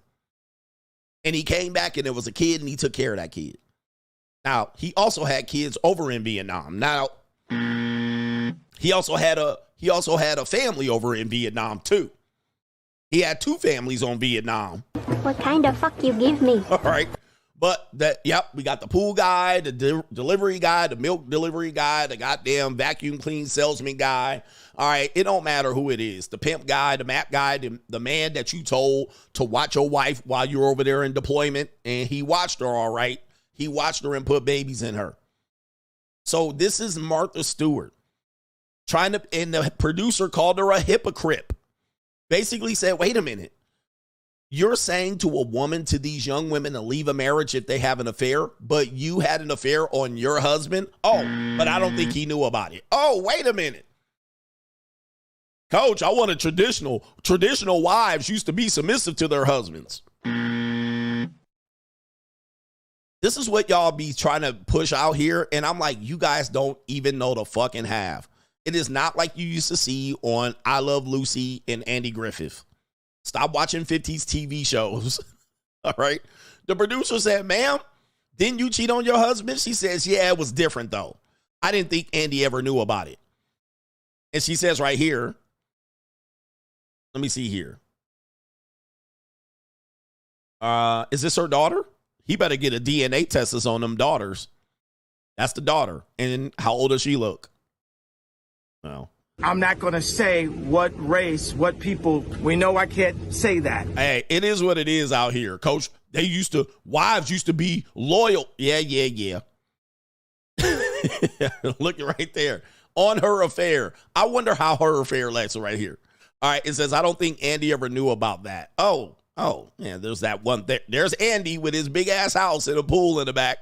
All right, and she fucking somebody else. The whole time. All right, and she was a nice little flat back, I see. And Andy's like, I got a wife and a fabulous home. I hit it. I hit the lottery. And she getting tossed by the pool guy. All right, I hope she describes the affair so I can show you nasty ninjas. Please find the affair. All right. Oh, man, she's not talking about it. They only pulled that part out right there. It says right here, what is more important, a marriage or a career? Okay. After a producer told her, you tell me, Stewart says, I don't know. The cookie cutter house and the cookie cutter life was not for me. She said in the trailer, I could have just been a miserable has-been housewife. But I didn't let that happen to myself, and I'm so happy I didn't. Oh, I'm not happy. Coach, I want a traditional wife that stays at home and makes cookies in a cookie cutter house. All right? I want wives to be like they used to be. I always tell you, gentlemen, one of the things I always tell you is that the housewife image, number one, it was not for everybody. Most wives worked, especially Black American wives. All right, Black American wives have always worked. Most women have worked, but most of it was supplemental work. There was always a girl that worked at the drugstore. Most of the time, she was an underage 18-year-old. All right, but it was always a young girl that did some typewriting, that did some work. They always worked. And the majority of housewives were only afforded to suburban people and people that came over, maybe migrants. But women have always worked in textile and sewing and shit like this. Children worked. But the people that didn't work, housewives, were people that moved to rural areas or suburban areas where the woman, there wasn't a second car to drive into work. So she worked around the house, or she worked on the farm or something like that. All right. But a lot of people think that women were just aiming to be housewives and they had no other choice. I don't think it's true. Women have always worked in some way. Now, have they always been career oriented? Like, I'm going to work and make this my primary focus? No. So I agree that that's not always been the case. And some women have worked up until a certain point, 28, 25, and it was like, fuck this shit. I'll be a wife, right? Because there's no future in this. Until some women pushed, and it was mostly the Lily Lintlicker people there. All right, so they do have a daughter. And she said, I didn't want to be a housewife. F that. And she says, getting a divorce was a terrible thing for me because we were the first to divorce in my family. And that we haven't spoken since our divorce is even more painful. I'm very strong and I'm very motivated to get on with my life. She was divorced in 1990. All right. And then she stayed single thereafter, never talking to her co-parent ever again. You better get a DNA test on that baby. 100%. So stop believing that women were just going to be just destined to be a housewife and they had no other choice. Even women that were in the Wild West, the developing Little House on the Prairie. They all worked. Some worked as teachers, and some of these were underage 18-year-olds. All right, some of these people were the earliest teachers and shit like this. Get it out of your mind that women didn't work. All right, they worked all right. Some of them worked at the whorehouse, and some of them was your mama. All right, apparently a guy divorces his wife, or wife divorces man. Well, he divorced her, and he wins the lottery all in one day. All right, here we go. Still hasn't hit me. He's the ordinary Joe who just hit it big, really big. Mike Worski won $273 million in the New Jersey Mega Millions jackpot. The 54-year-old winner is really enjoying his newfound celebrity status, but he's also finding himself in a bit of a pickle. Mike got divorced just 5 months ago. Now everybody is asking, will he give his ex-wife a share of his winnings? You see, during their 15-year marriage, Mike's ex-wife Eileen supported him. Mike didn't have a steady job. She's still paying him court-ordered alimony. $270 million does not make me appealing to her. I don't care. Don't care. It's done. She didn't have a chance of getting back with me, and I don't want her back. It sure doesn't sound like Mike will be writing his ex a check anytime soon. And there's another wrinkle in this story. Mike actually left his winning ticket on the counter at the convenience store. Assistant manager Phil Campolo found the ticket and kept it safe. Oh, I picked them up, kind of glanced outside. He was already gone. Oh, my. And I just walked right back around and put them under my register. He gave it back to Phil the next day, and the day after that, he won the jackpot. Hey, Phil, good to see you again, How buddy. you doing, Mike? We reunited Mike with the honest-to-goodness good guy who made him a multimillionaire. It still hasn't hit me. All right, we'll give him a dub. He a clumsy ass ninja. When women talk about men, this the men they talking about right here. Homer Simpson ass ninja. How you leave the lottery ticket on the damn? And I hope you cut a check to little Habibi over there. Habibi need a check too. All right, but the ex-wife, fuck that bees. Fuck that bees. All right, fuck that bees. All right. Nick Drive talking about fuck me.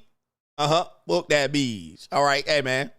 You know she had to sue that ninja. You know she had to sue that ninja. All right, crime and law CGA goes on. A woman gets arrested and she wants to play the victim. Surprise, surprise. Hold up.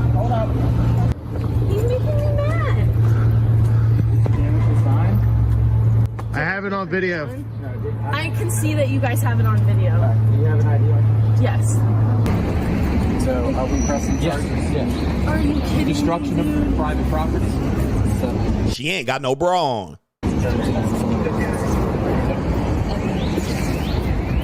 judge will drop it.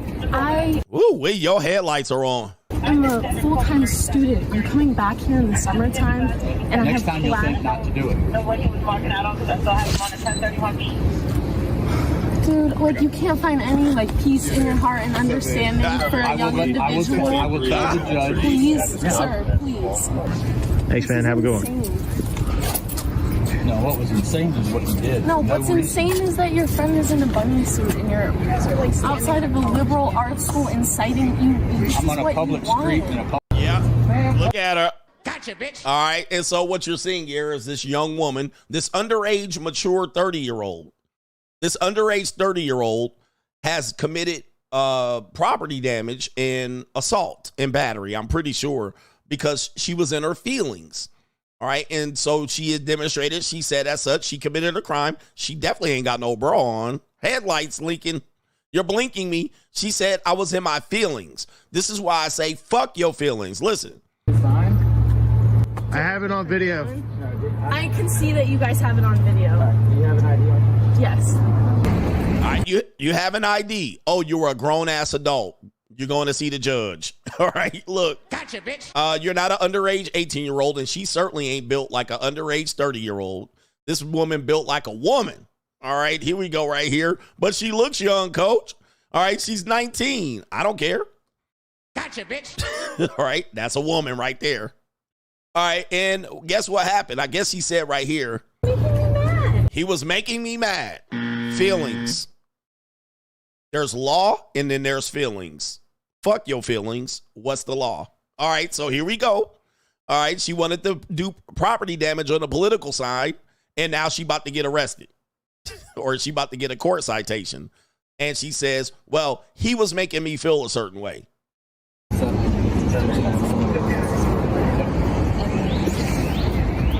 judge will drop it. I am a full-time student. So what? Coming back here in the summertime. Boy, oh boy. And next time you'll think not to do it. Damn, those are not saggy. Those are perky. That's a perky young setup. Well, here we go. What he was marking out on, because I still have him on the 1031. Dude, like, you can't find any, like, peace in your heart and understanding for a young individual. All right, now you're a young individual. You don't look young to me. Gotcha, bitch. Seems like you're ready. All right, she said, do you have any heart? No, there's no feelings in this. Gotcha, bitch. No feelings. All right, you committed a crime. You're getting a citation and going to big girl jail for an underage full-time student young person, she called it. All right, going to jail. Last one, Straggle. No, crime and law CGA. A young black male gets pulled over or accosted for committing a crime, and while committing said crime, he gets arrested for holding marijuana. All right, we've seen this judge before, and he was quite impressed by a young woman's criminal activity. I'm not going to say what race, what people. We know I can't say that. All right, and here we go right here. This young man right here, Pookie Glocktavius, had a couple of ounces on him. Maybe he had a couple of zips that he was going to sell. All right, shout out to him and young Dolph. He had 16 zips on him, apparently. So this judge right here is going to shoot down the evidence and say, well, let's go ahead and play the video here on Crime and Law CGA. He did what? September 4th, 2024, officers were dispatched to a possession of marijuana investigation at 100 Hollows Tree Lane in Harris County, Texas. Officer was informed defendant crossed unauthorized crossing point from convenience store to apartment complex. Officer observed strong odor of marijuana. Wait. He did what? It says he crossed an unauthorized crossing point. So I guess he crossed the street. Is he jaywalking? Yeah. Yes, Your Honor. And then walking while black. And it says a PC search was conducted and the officer observed a large sack of marijuana. I don't think so. He's walking while black. I don't think so. I'm going to find no probable cause. Yes, Mr. Blake, be careful, man. You know, the world is against you. Don't let him be. Do something with your life. You know what I mean? The more you just, come on, man. All right, I'm going to have you just take a seat and back, all right? All right, okay, I'll give this judge that one right there. That's pretty good right there. Yeah, that was frivolous prosecution of this young man with them 16 zips on him. You know what? And the funny thing about it is, he was in the commission of committing a crime, jaywalking. All right, and the judge was like, hold up. And you know, when the judge shot it down, the other guy didn't even argue. You know, this is a sad indictment of the system. This is where the system is. So the judge told him, come on, bro, that's not probable cause. You stopped him from crossing the street. All right, the guy got caught crossing the street, and he looked like Glocktavius. And, of course, it worked out for the police. They were able to get an arrest on this guy because he was carrying 16 zips, probably was going to distribute them. But, again, that's not even probable cause. Look at the district attorney. The goofy district attorney didn't even debate it and say, yeah, this ain't probable cause. All right, dismissed the whole judgment and said, hey, if you didn't arrest him for walking while black, if you didn't arrest him for that bullshit, right, that probable cause, him crossing the street, he wouldn't have got arrested for the marijuana possession. So what you did was illegally search him. No probable cause, no crime committed, but he told the young brother, get your life together and get off that weed so you can actually not be in this courtroom again. What the point is, gentlemen, all right, but the point of it all is, guys, get your life together. All right, I know it's all cool that you want to do this shit, but yeah, there are some shady, dirty police officers that are looking for guys to throw into the system. This is how they got from slavery to the new slavery that we got today. And this is brought to you by the democratic law system.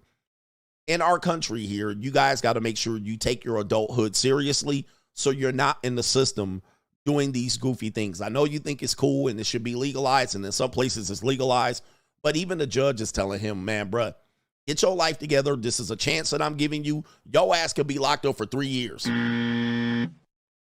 But ABL says he'll be back in court in 6 months, more than likely, doing some goofy shit. This is another thing about it, man. Sometimes you got to grow up. Sometimes you don't get a second chance. Luckily, he had this you-know-who-is judge looking out for him. All right, he had this you-know-who is judge, Mr. Fleischer. All right, Mr. Fleischer. I'm not going to say what race, what people. We know I can't say that. All right, Mr. Fleischer was looking out for him, but hey, man, what do you think? You think Pookie going to be back in jail in no time flat? All right, I think he is too. All right, that's Crime and Law CGA. Let's get to these super chats. By the way, 80% of people say they would not give the person they're in a relationship with their location. If you voted for the 20%, all right, if you voted for the 20% and you want your person to have your location, can you explain why in the chat? Can you explain why this new sense of technology, I wouldn't even give my wife, my mama, my location. All right, in my world, I'm an old man. I'm not giving nobody my location. Nobody need my location unless I know I'm going to do something very, very stupid. Nobody get my location. Can you explain why you're getting your spouse, your girlfriend's location? Are y'all doing this? This is no way. No fucking way. But I know young people do this because young people give young people their location. In fact, Snapchat has a sense. I follow people on Snapchat, girls, that I can see their location right there on Snapchat, on the map. And I'm like, what the fuck? Some people say security, danger. That's what they got 911 for, right? They got police. What am I going to do? Like, if you're not in a safe situation, you're across town, I can see you're on the map. How am I going to get to you faster than 911?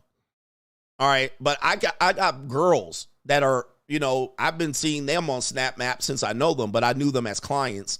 And I've been seeing them on Snap Map since they were teenagers. Right now, these young girls have graduated from college. All right, but I can still see them on the Snap Map. Like, what the fuck? Right? I'm like, man, this is crazy. As soon as I learned about that Snap Map, I made sure I blocked that shit. All right, I don't know, man. I ain't never given nobody my location. Not on purpose. Right? That's crazy, man. Hell to the no. All right, and I told my kids, turn that shit off. Because there was a time I would take my kids to school, and their friends would text them, and they were like, oh, I see where you are. Like, you're on your way to school. And I was like, how do they know? And they were like, oh, they have an app called Life 360. And the young Gen Z people give their friends Life 360 locations. Now, that app was meant for parents to track their kids' cell phone. Like, especially if your kids were in maybe middle school or elementary school. Life 360 was an app for parents to kids. Now, the high schoolers give their friends access to their Life 360. I'm like, hell to... This is what I'll be like. What the hell? Oh, my God. No way. Oh, hell no. No way. And I'm a creeper, so I'm an internationally known creeping ass ninja. I creep.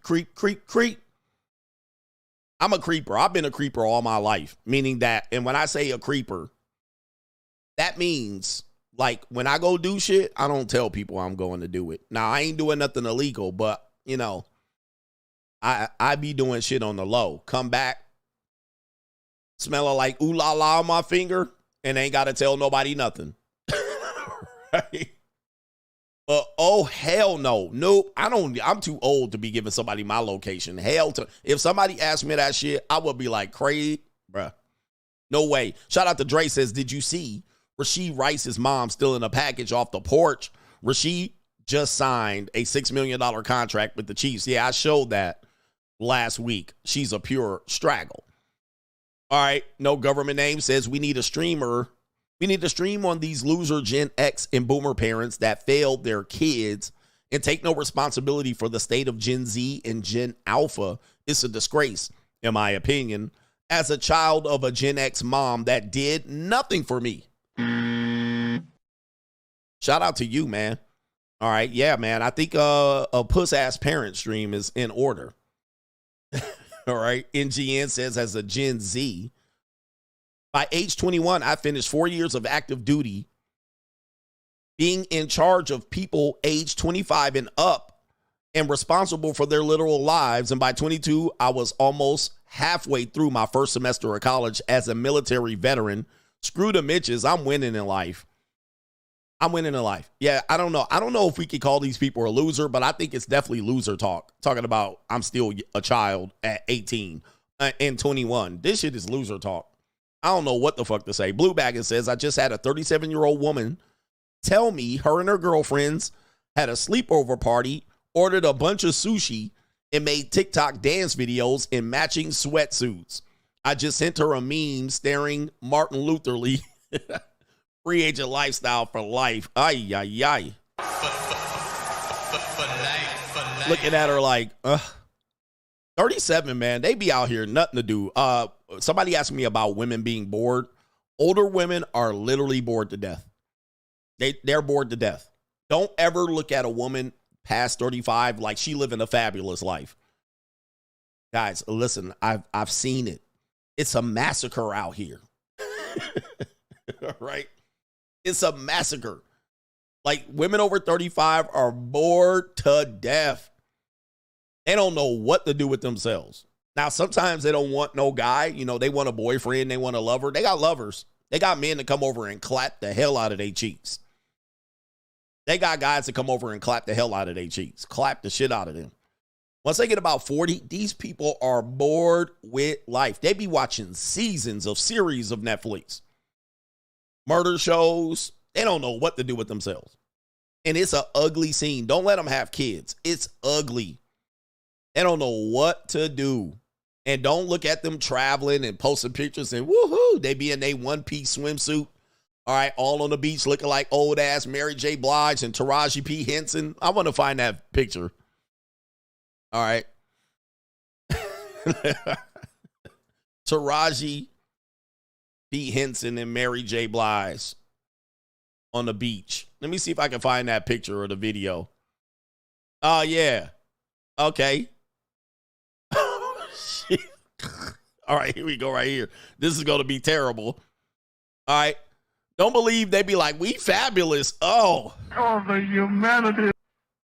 Yep. Don't believe they winning out here, fam. They be out here. We good. They be laughing and sniggling. Look at Taraji sniggling.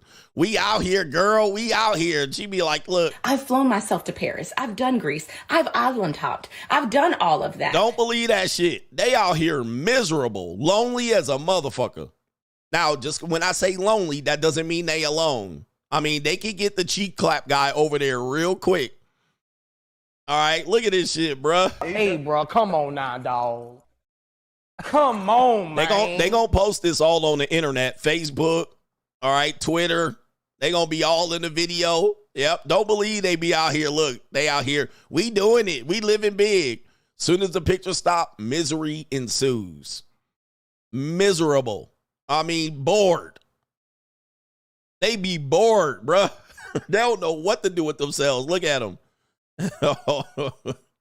Don't believe these pictures, fam. They be snuggled up in they snuggie watching motherfucking Netflix all day. Series and series of Netflix. Knowing not what to do. Just wasting time. Swiping Tinder. Swiping Tinder and Hinge. Talking about I'm looking for a real relationship. I'm looking for something that will last. I'm like, you've been divorced twice by 40. How you going? What? All right. But when they get on the internet, they be like, she still got it. Queen. And if they a regular woman, they be out here bored with life. I'm like, man, you just a cheek clap. Let me just come over here, bruh. What do we got here, Dr. Beto Coach? Did you hear? Yo, Massa, Barack Hussein Obama, order the brothers to vote for Camel Toe. Heels up Harris. KS rolling in his grave right now. RIP to KS. Yep, I covered it on Friday before everybody else went viral on Saturday and Sunday. All right, but I definitely covered it.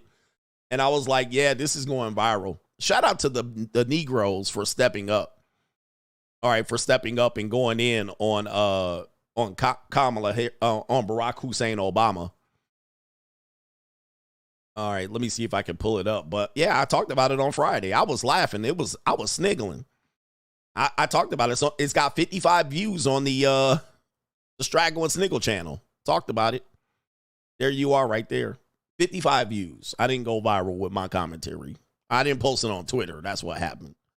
All right, but yep, we'll talk about it in a bit. NGN says, why do people get offended when I point out that there's no reason to be in a relationship when loyalty isn't guaranteed? And did I hear that LeBron is one of Diddy's favorites? Diddy said he took his pounding the best. Oh, no, I didn't hear this. You got to show me the clip. Ugh. I didn't hear that. Oh, no. All right, did I get our brothers? We got some more here. Tony Ocasio over here, sup coach. He says, have you ever heard of a blues player called Robert Johnson? He said he sold his soul to the devil to become a famous blues musician. A lot of these artists have sold their souls to the devil behind the scenes to become famous. That's the cold, harsh reality. New world order. Well, it is pretty evident that looking at what they're accusing Diddy of is some shit was behind the scenes, and that these people have motives, and people that want to become famous will, I say, kiss the nanny go. New world. They will resort to doing things to become famous. They do. This is beyond. You can't deny it now with what we know.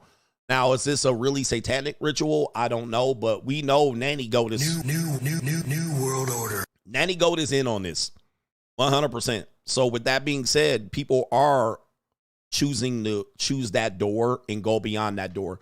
So everyone's compromised in that industry. I've often said the industry we know of today with the people who are famous, if they didn't kiss the nanny goat, who would have been famous? Like, what would our music have been like? What would our movies have been like? Like, think of all the people that have now come out since the 1970s and the 60s to say they have been victimized or they saw some things. Would these people be famous today? But they have been famous at that time. The whole Weinstein girls, all the Weinstein girls who did these things to become famous and won Academy Awards and got household name recognition. These women have never been famous.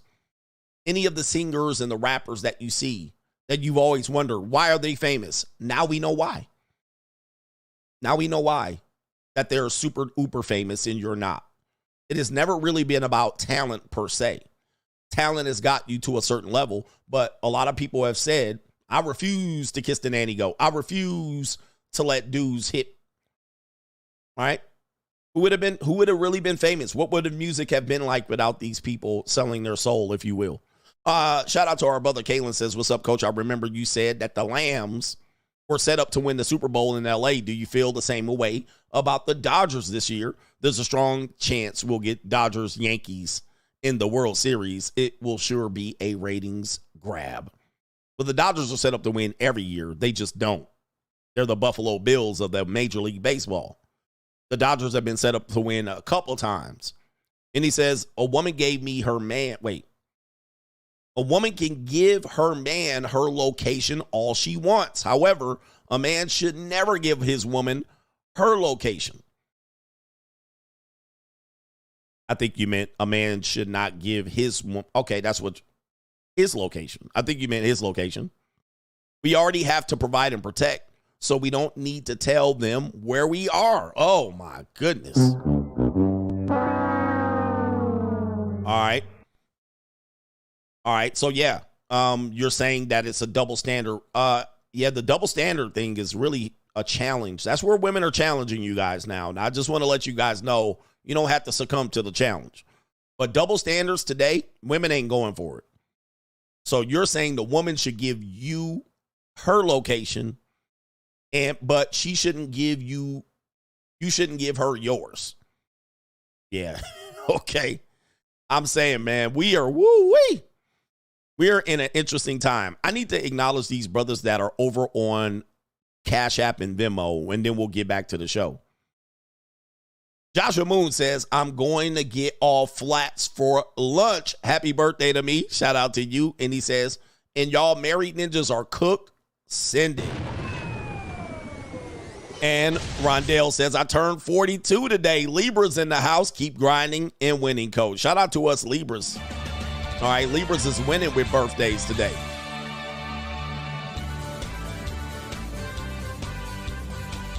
Okay. All right, my brother here, shout out to you. We're going to say you're Marcus B. I got you, brothers. Let me see if I can screenshot this.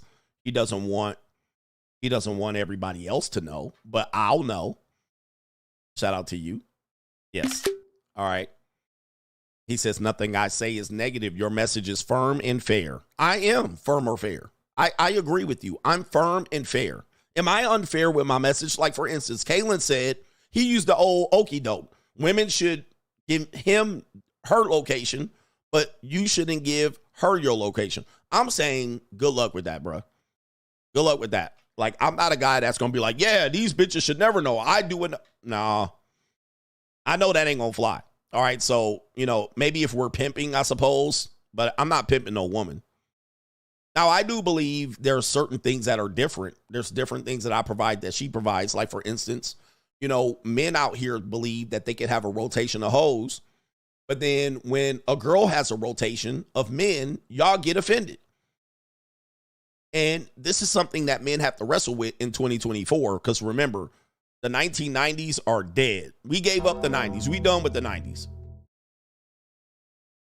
That age is over where y'all think it's the 90s and shit, and these women are out here with limited options.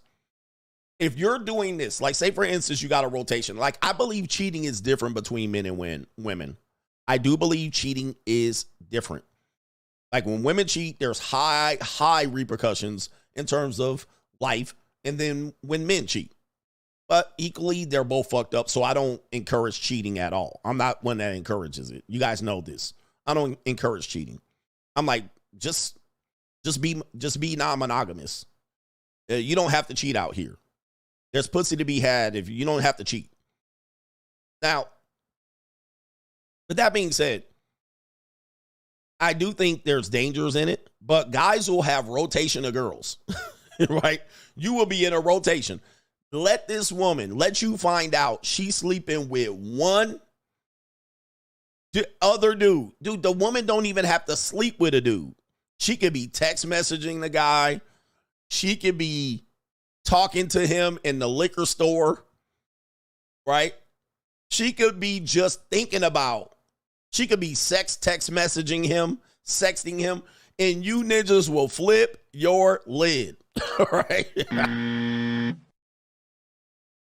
So we need to have a discussion of what that is. Like, what is that about? Well, you're going to say biologically, we're more likely to cheat. We're more likely to have multiple women where women are not. You're going to say women are monogamous creatures. They shouldn't want another guy. Now, here's what I'm going to tell you. Because I'm the Miles Lane of this shit. Here's what I'm going to tell you. If you think women are monogamous, you're out of your fucking mind. All right? They're not monogamous. They're not. Right? They're not monogamous. History has proven they're not monogamous. History has proven that these are non-monogamous creatures. All right, now the world will tell you men are hardwired for poly, right? We're hardwired to be fruitful and multiply. Whereas history has also proven that monogamy, ninjas have hit women over the head with monogamy, straight up punish them in a variety of ways for wanting to be with multiple men. Let's start with Catherine the Great. They basically just shamed the shit out of her. Jezebel in the Bible, all right, but much of her stuff wasn't sexual. She was just kind of known as a sexual thing. The history of prostitution, the oldest profession is women banging multiple men, up to 10 men a day. That's the oldest profession. How do we have women being the oldest profession, fucking multiple men a day for money and shekels, but they're monogamous? How? How do you have a vagina that can get the brakes beat off of it over and over again in one day? And she not even walk funny, but they're monogamous. How about chastity belts, locking your daughter up behind a castle wall, putting Rapunzel up at the top of the cat? Men have done, locking daughters up in the tower. Men have done everything they possibly could to keep women from being non-monogamous. The Scarlet Letter. The Scarlet Letter. Any woman that has been, women have started wars with vaginas. They had Ninja Julius Caesar getting stabbed in the back for clapping 19-year-old Cleopatra's cheeks. 19-year-old Cleopatra was causing wars and rifts, bringing down the Roman Empire over some Greek Egyptian punani. Cleopatra had Mark Antony and Julius Caesar's kid. Women out here having multiple men's babies and they're monogamous? Like, what?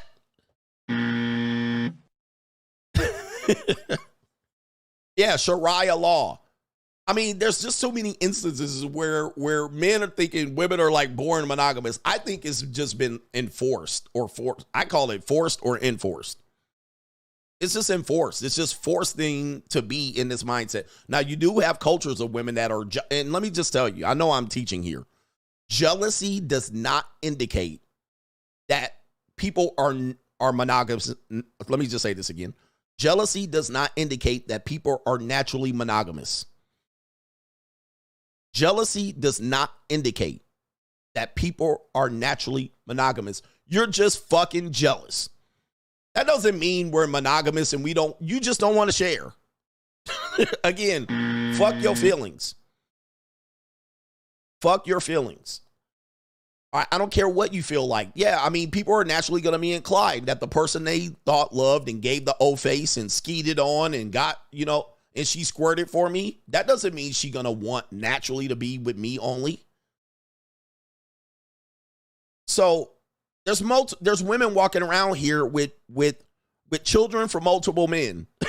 Like, and you're talking about women are naturally monogamous. In fact, more women have kids by multiple men than there are women that have kids.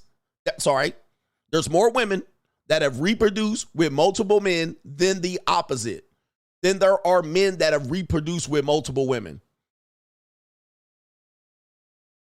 I'm going to say it again. There are more women that have reproduced with multiple men than there are men that have reproduced with multiple women. So just because you're jealous and just because you're possessive and just because you don't want nobody else to share your partner does not indicate that you're monogamous. That's no indication. In fact, most women have had 20, 30, 40 sexual partners.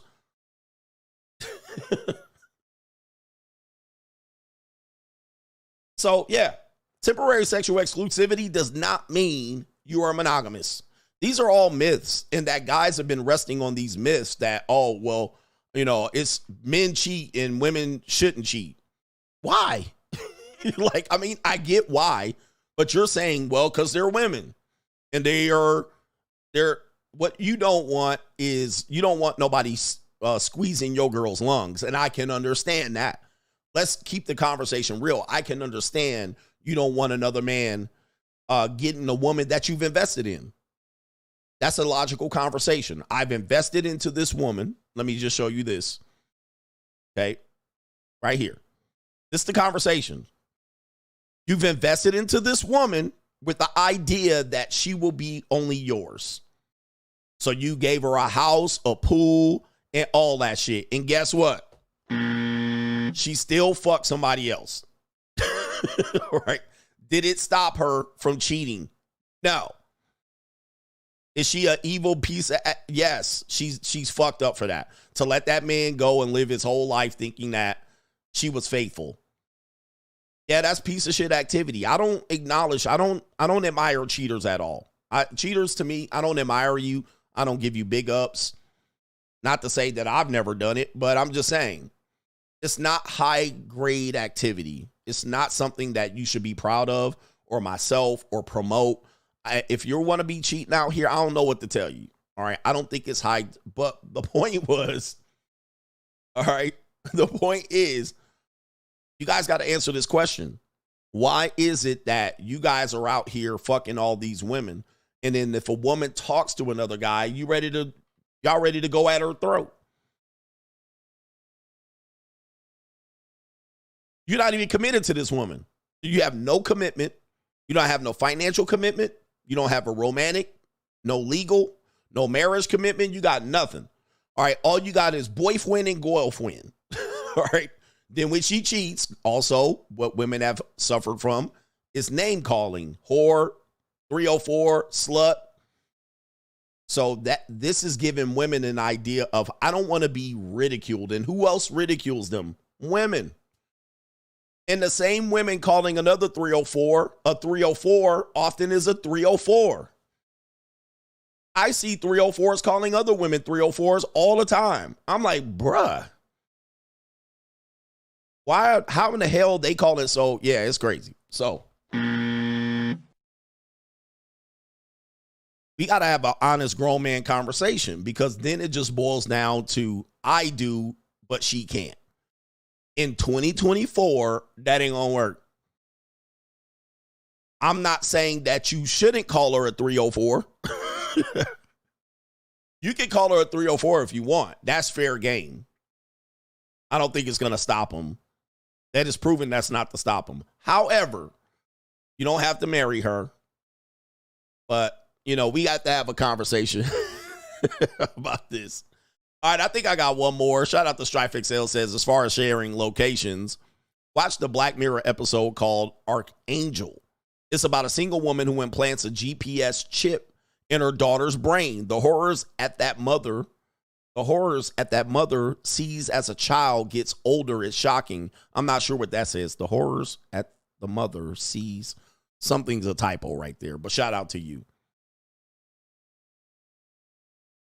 Oh, man, it's crazy. It's a crazy time, man. It's a crazy time we live in. But we are wrestling with these things, and I hope to help you wrestle with these things here, because you can get caught up in your emotions for sure about these women. It's an evil world we live in. We're getting closer for the main event people. It's an evil world we live in. We're getting closer and closer. All right. We're getting closer and closer. It is evil world we live in, and we're going to talk about the Democrats, the Dixiecrats, the good old racist crats. At it again. Remember, they make everything about race, but then when it doesn't work, they make everything about race. We saw President Obama bring his old goofy ass out here and get ridiculed and clapped back on. All right, the former President Obama come out here for you black ass ninjas and tell you ninjas to do for your mammy like your mammy did for you. Now we have this woman out here on The View, and I can never remember her name. All right, her name is Sunny. Her name is Sunny Hostage, whatever the hell her name is. This is what she had to say. When we're looking at these polls and we're looking at who is voting for Trump, you've got 53% of white women that voted for him in 2020. We've got to reach those women. We've got to reach those ridiculous, crazy black men that did vote for Trump. We've got to reach It's those an evil people. world we We've got to live reach the Cuban men in Miami that overwhelmingly voted for Trump. I don't know how you expect to reach black men by insulting them. Now, here's the thing, man, and shout out to this brother right here. This is his video. He says, I don't know how you think you're going to reach black men by insulting him. This is some of what the Democrats have done, and they failed at this. They have gone on to preach whatever message they have by denigrating and denouncing men. And I'm going to take you through it in a minute here. So this woman, Sunny from The View, says these crazy black men that are going to vote not Democrat. They're going to vote for Donald Trump or Robert Kennedy. At that point, he was still in there. All right. But she mentioned the other people and did not call them crazy and shit like this. Listen to it again. Trump, you've got 53% of white women that voted for him in 2020. We've got to reach those women. We've got to reach those ridiculous, crazy black men. Wow. Wow. I mean, this is how they look at you ninjas. All right. And so they are also talking about black men don't vote. And I'm like, okay, yes, they're the lowest voting demographic. But the black men who do vote, they're voting 20, 30% for, at this point, Donald Trump. Not the Republicans. They're voting for Donald Trump. Donald Trump, to me, is not a Republican. All right, he used the Republican Party, but that's neither here nor there. So 20% of black men are saying no, which is sad because our election still boiled down to the black vote, which we only talk about black people the last 3 months of the election. And then once the election's over, black people are don't get talked about at all, right, for the next 3 years. It's obvious. And they didn't pull the George Floyd shit, and they didn't pull the rabbit out of the hat by the Michael Brown. They didn't do the usual suspects because they know people are sensitive to it, and they know the okie doke is coming. So why then here you got the men that they want to grab their attention, they call you ridiculous and crazy. Ridiculous and crazy. Then President Obama comes out here and say, I got a problem with the brothers. Magic Johnson brought his goofy ass up there. We need to help the black man need to get out there and vote. Then they had Ricky Smiley and all the Sambos come out here for Dixiecrat Joe and Dixiecrat ass fake black woman Kamala Harris at this point. Anybody still believing this shit is ridiculous. All right, but anyway, it's sad. It's an evil world. So here's the problem. It's an evil world we live in. The Democrats don't just have a problem with black men. They have a problem with men in general. And it starts with the disrespect, the toxic masculinity, right? Why aren't men relating to the Democratic Party? First of all, you have the toxic masculinity ad in the early, 2000s during the Me Too movement. Men absolutely getting just lambasted and roasted if you were a toxic masculine male. Bullying. The Me Too movement against sexual harassment. Masculinity. Is this the best a man can get? Is it? It's likely happening here in bullying as well. A problem. We can't hide from it. Sexual harassment is taking over. It's been going on far too long. We can't laugh it off. Who's the daddy? What I actually think she's trying to say. Making the same old excuses. Boys will be boys. Boys will be boys. Boys will be boys. But something finally changed. Allegations regarding sexual assault and sexual harassment. But she says and there will be no going back. Because we believe in the best in men. Men need to hold other men accountable. Smile, sweetie. Come on. To say the right thing. To act the right way. Bro, not cool. Not cool. Some already are. In ways big. Yo, men, we're acting like and small. I am strong. I am strong. But some is not enough. It's not how we treat each other, okay? Okay. Because the boys watching today will be the men of tomorrow.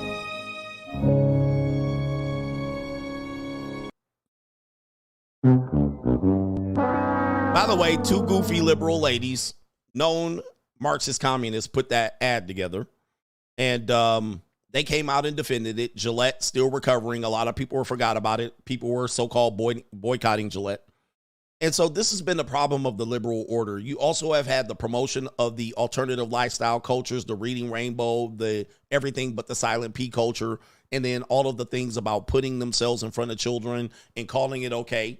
And when men speak up, MGTOW, red pill, disenfranchising men, calling them misogynists just because they don't vote for Kamala Harris, all the way down the line has caused a problem for the liberal side. It's caused a major problem. Now, shout out to the men that do vote for that particular group of people because of what you believe in. That's fine. But you have to admit, they have completely demoralized men. And at the same time, standing up as a virtue of men and masculinity is Donald Trump. Donald Trump is being a man that most people want to be. All right. Although, yeah, can he be an asshole? Sure. Can he be somewhat weird? Of course. But men are going, yeah, I identify with that guy more than I identify with this wild shit over here. Reading to kids and promoting reading rainbow shit. Like, I ain't going to go for that. Men are starting to wake up in small numbers. Men are starting to go, I like Donald Trump because he says what he needs to say. He doesn't give you word salads. He talks reckless. That's what men are. So men tend to identify with that. And then when you do, they call you a crazy, irresponsible Negro. How could you not vote for your mammy? So what are they going to do? They end up bringing out Tampon Tim, which was the Coach Tim, to try to be the portrait of masculinity. And it failed. That's the only reason they brought Tim Waltz out. And it has been a catastrophe for them. So they're looking at the poll numbers and they're going, what's going on? What do we need to do? Let's get to the men. What is Kamala Harris's #1 campaign? What is she running on? The only thing she's running on is body autonomy for women, to get their women's rights to their body. Now, that is a slap right across the men's face. So she thought she was going to ride that wave and men were just going to follow because pussy. All right? No voting, no bucking. Get your ass to the poll. All right? Do whatever you need to do. You can't hit no pussy unless you vote. And they brought a whole transgender male up there to do the whole thing. I mean, a charade. So they think your guys are low quality until they're like, oh, we need these guys. So let's ridicule them and shame them first. If that doesn't work, we'll do more campaigns for men. This is one. Believe in yourself. Believe in yourself. Help when you can. Okay, shout out to the Kamala boys here, the soy boys of America. Even women are saying they want, oh no. Oh, the humanity. Hey, man. Hey, yo, chill, son. Hey, yo. Oh, no. Now, this is how bad it's getting. Even liberal women are saying they want men, they wish they could find a man that is liberal in ideology, but conservative in presentation. Listen to what I'm telling you. And even black women are starting to do this. They're trying to find men that are liberal in ideology, but conservative in presentation. Like they present masculine, like they're rough and gruff and they speak what they say. But of course, they're liberal when it's time to vote. And they can't find the two. They can't find a balance, which the balance doesn't exist. I mean, if it exists, it's in small numbers. There are some men that look manly that vote liberal, but they're in increasingly small numbers. Most of them are soy boy, booty, Duke shooters and dookie captains and beta males and ninjas like this. So in order to beat that in this evil world, it's an evil world we live in. The Kamala Harris campaign, or whoever put this together, a guy named Jacob Reed. I'm going to have to look up who he is. He executive produced this along with several other women, just so you can see. We do have the credits here. So we have executive producer, Jacob Reed. I'm not going to say what race, what people. We know I can't say that. And we have co-executive producers, Alicia Long, woman, Mary Nice, woman, Matt O'Donnell, well, and then John Rogers. And then we have Jacob Reed with the creative direction and so forth in this. They got all the names here. There's a woman there. There's a woman there. All right. All of these men sound soft. That's a great. There's a woman there. Olivia. Okay. Oliver. All right, we got a lot of women in here in charge of this, of I Am a Man. Here we go. I'm a man. I'm a man. I'm a man, man. And I'm man enough. You think I'm afraid to rebuild a carburetor? I eat carburetors for breakfast. I ain't afraid of bears. That's what bear hugs are for. I'll tell you another thing I sure as shit am not afraid of. Women. I'm not afraid of women. I'm not afraid of women. Except for those two little girls in The Shining. But I'm more afraid of just The Shining in general, the movie. It's not because they're girls. I think you get what I'm saying. I'm man enough to support women. And I'm man enough to help them win. New world order.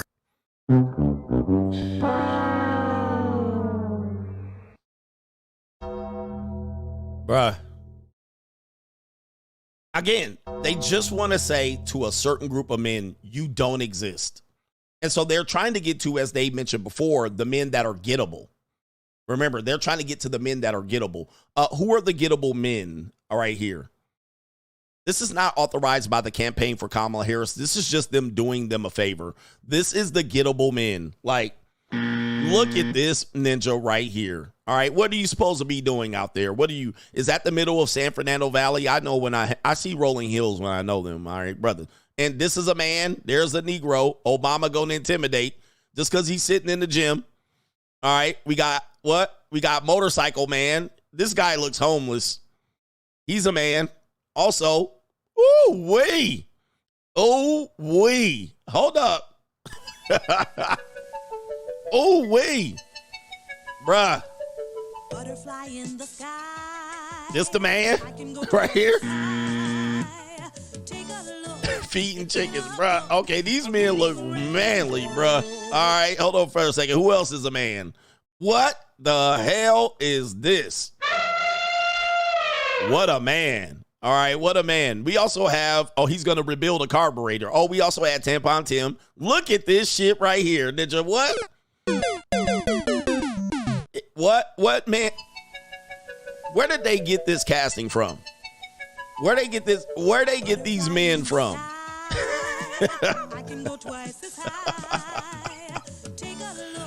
Where they get these men from? Wow. Low T men right here, bruh. Hell no. Hell no. They got these men from West Hollywood. All right. Yep. They definitely got these men from West Hollywood, bruh. Oh, yeah. Point us. Tell us. I'll tell you another thing. Tell me another thing. All right. I thought white people stop saying that. I'll tell you another thing. All right. I'm a man. We got another commercial. We got another one. Here we go right here. Oh, we got another guy. Burly guy. I'm a man. I'm a man. I'm a man. I'm a man, man. And I'm man enough. I'm man enough to grill a steak. To enjoy a good sketch. I'm man enough to tell you that I cry at Love Actually. It's not your fault, part of Good Will Hunting. League of Their Own when they're all playing ball as old ladies. West Side Story. I like the way everybody dances. That and Predator. I'm not crying. You're crying. I'll tell you another thing. I'm man enough to support women. And I'm man enough to help them win. Hey man, they just don't get men. They just don't get men. Now here's the thing, men are silent about who they're doing because they know the type of ridicule. They just don't understand men. I mean, this is crazy, bro. I mean, everything about this is not manly at all. And somebody said, we gonna put these guys out here to demonstrate men. This ninja ain't never been, look at this. Do you got duck shoes on? You ain't going on that horse. You are not going on that horse, sir. The only horse you going on is in West Hollywood. All right, or at the Diddy party. You ain't going on that horse. All right, this is somewhere outside of Thousand Oaks, California right here. Stop. Look at this guy. He's still sitting in the same spot. I'm a man. Look at this guy right here, bruh.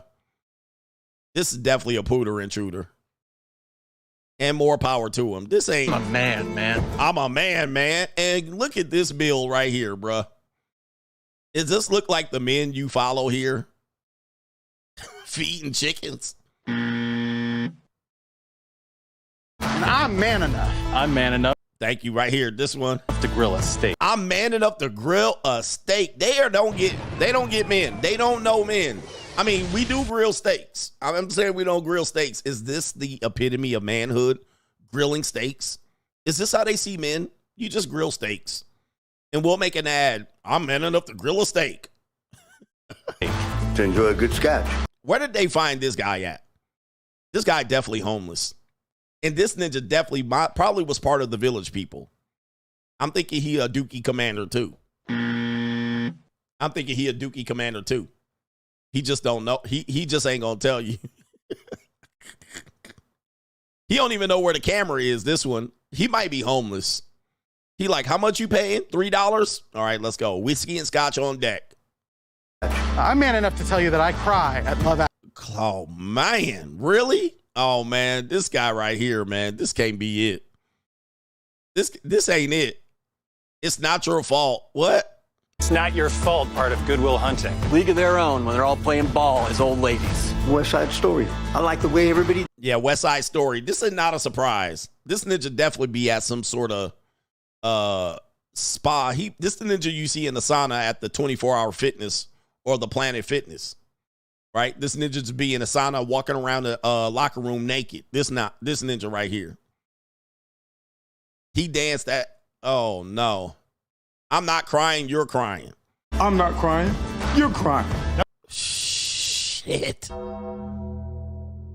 Man, who did this please? Who did this please? This cannot please liberal men at all. They got to be like, this is embarrassing. All right, this is embarrassing. All right, nobody believes this shit. Oh, this one, Tracy says, thank you, men. Ooh, wee. Love. Ooh, look. Love. Jamie Joy says love. Jamie Joy, is that a porn star? Love. I love these. These are great. Yes. Yes. All right, Mitch says laughing emoji. All right, Beth, look at all these people, man. I mean, people do look like the way they vote. You can't deny it. People look like the way they vote. Look at these women. All right, single cat ladies, if you will. We're doomed in America. Yeah. This is satire. This is real. This is MSNBC. Unbelievable, man. This is an evil, evil time in our world here. All right, last one. Is this the last one? I don't know where we're at. It's the evil world we live in. Update on the boxer. I believe it was a boxer. And we're going to get to the main event here shortly. Bear with me. The boxer named Dimitri Bivol. I cannot pronounce them, but there they are right there. You remember this story that I pronounced. Well, I couldn't pronounce their name. Well, what happened was this guy was end up going through a divorce. He had a boxing match coming up, and the boxing match was this weekend. What's up, nigga? What's up for the weekend, nigga? Well, apparently the woman that is pictured right there, that's the love of his life, they're going through a divorce. So what she did was she went on a campaign in the court of public opinion, of course, to talk about his, whatever she didn't like about her marriage. She also leaked injury reports to the other boxing camp in hopes that he would lose. Now, unfortunately, he lost this weekend. All right, she's accused the ex-husband of emotional abuse. That's bullshit. All right, and we got to start putting that away, guys. Emotional abuse, that's not an accurate type of abuse. You know why? Because more than likely you will find that she was just as emotionally abusive. She would gaslight him. She would yell at him, scream at him, call him names, and then he will fight back and she will cry. Of course, accuse him of hiding assets to avoid paying more child support, and even sought to sabotage his fighting by revealing his injury history to the other team. All right, so this is what happened. He lost the fight. Артур, да. Потому что карма настигла Бивола. Иди к своей нормалихе. Я была права. Ну что, ребята? Ну что? Карма настигла своего засранца. Артур, я рада за тебя. Вперед. Теперь мое дело в суде. All right, so there we go right there, man. Boy, sleeping with the enemy. They pray and prey on your downfall. So this is a woman he was married with, had children with, and now she is out there live streaming. It looks like she was in the live stream talking about how happy she was that he lost the fight. It said, karma, let me just say here, if you didn't understand the Ruski, karma caught up with that asshole. And she says right there, Artur, that is the guy that beat the husband. I'm happy for you. Then she ends, now my fight in the court. Man, it's a cold world. It's an evil world we live in. All right. Praying and praying on your downfall. And look, there it is right there. She is in joy. It must have been a decision. It must have been a decision. So he lost and she's happy. Артур, да. Потому что карма настигла Бивола. Иди к своей нормалихе. Я была права. Oh my, and look at that joy. Look at that. Look at that. Look at that hate. I always tell you, man, they hate the dad more than they love their own kids. This is it right here. They hate the father of the children more than they love their own children. Look at this pure, unadulterated, evil Jezebel are out here for hating this guy. And he supported her entire life. And it means nothing. Nothing. Артур, да.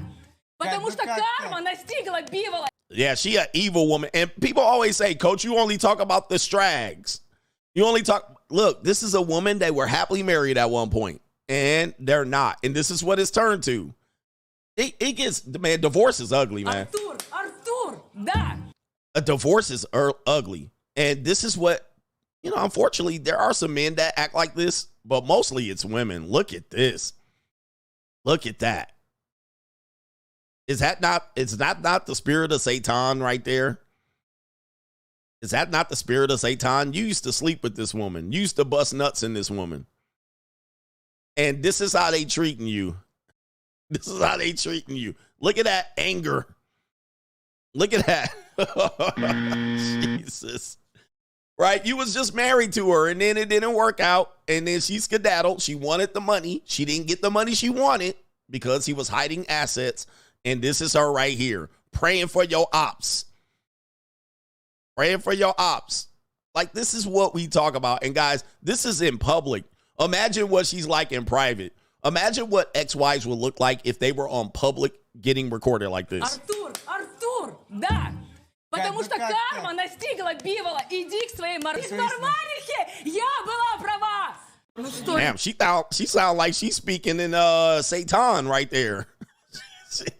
She sound like she casting a spell on the ninja.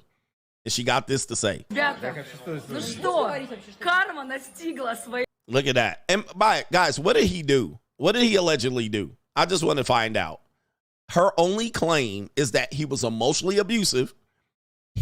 Guys, this is her claims. She was emotionally abusive, hid assets to avoid paying more substantial child support. That's it. That's it. Guys, that's it. Like, he didn't beat her up. She not claiming that she got beat up. She not claiming that he cheated on her. Like, there's no affairs, although there might have been an affair if I remember the story. Nothing. There's just emotional abuse, which is bullshit. All right, you can't prove that because most of the time men are emotionally abused all the time. All right, and we just don't report it. We never consider it abuse. Even when a woman's doing something to us, hitting us, we never consider it abuse. So she really mad that she didn't get the child support back. That's what she mad at. She mad that she didn't get the child support back, and so now she's going to go fight him in court. And she praying on his downfall. She want him to get killed in the ring. Артур, Sad. да. Потому что карма настигла Бивола. Иди к своей Мармарихе. Я была права. Oh, man. Look, that demon came out of her. That demon came out of her. Look. So much. She got a demon in her. And y'all think we be lying out here about these women. Like, guys, I want to tell you. Coach, you just talk about the bad ones. Dude, a lot of women turn into this, man. Unfortunately, when it comes to marriage, divorce, breakup, they turn into this vindictive creature.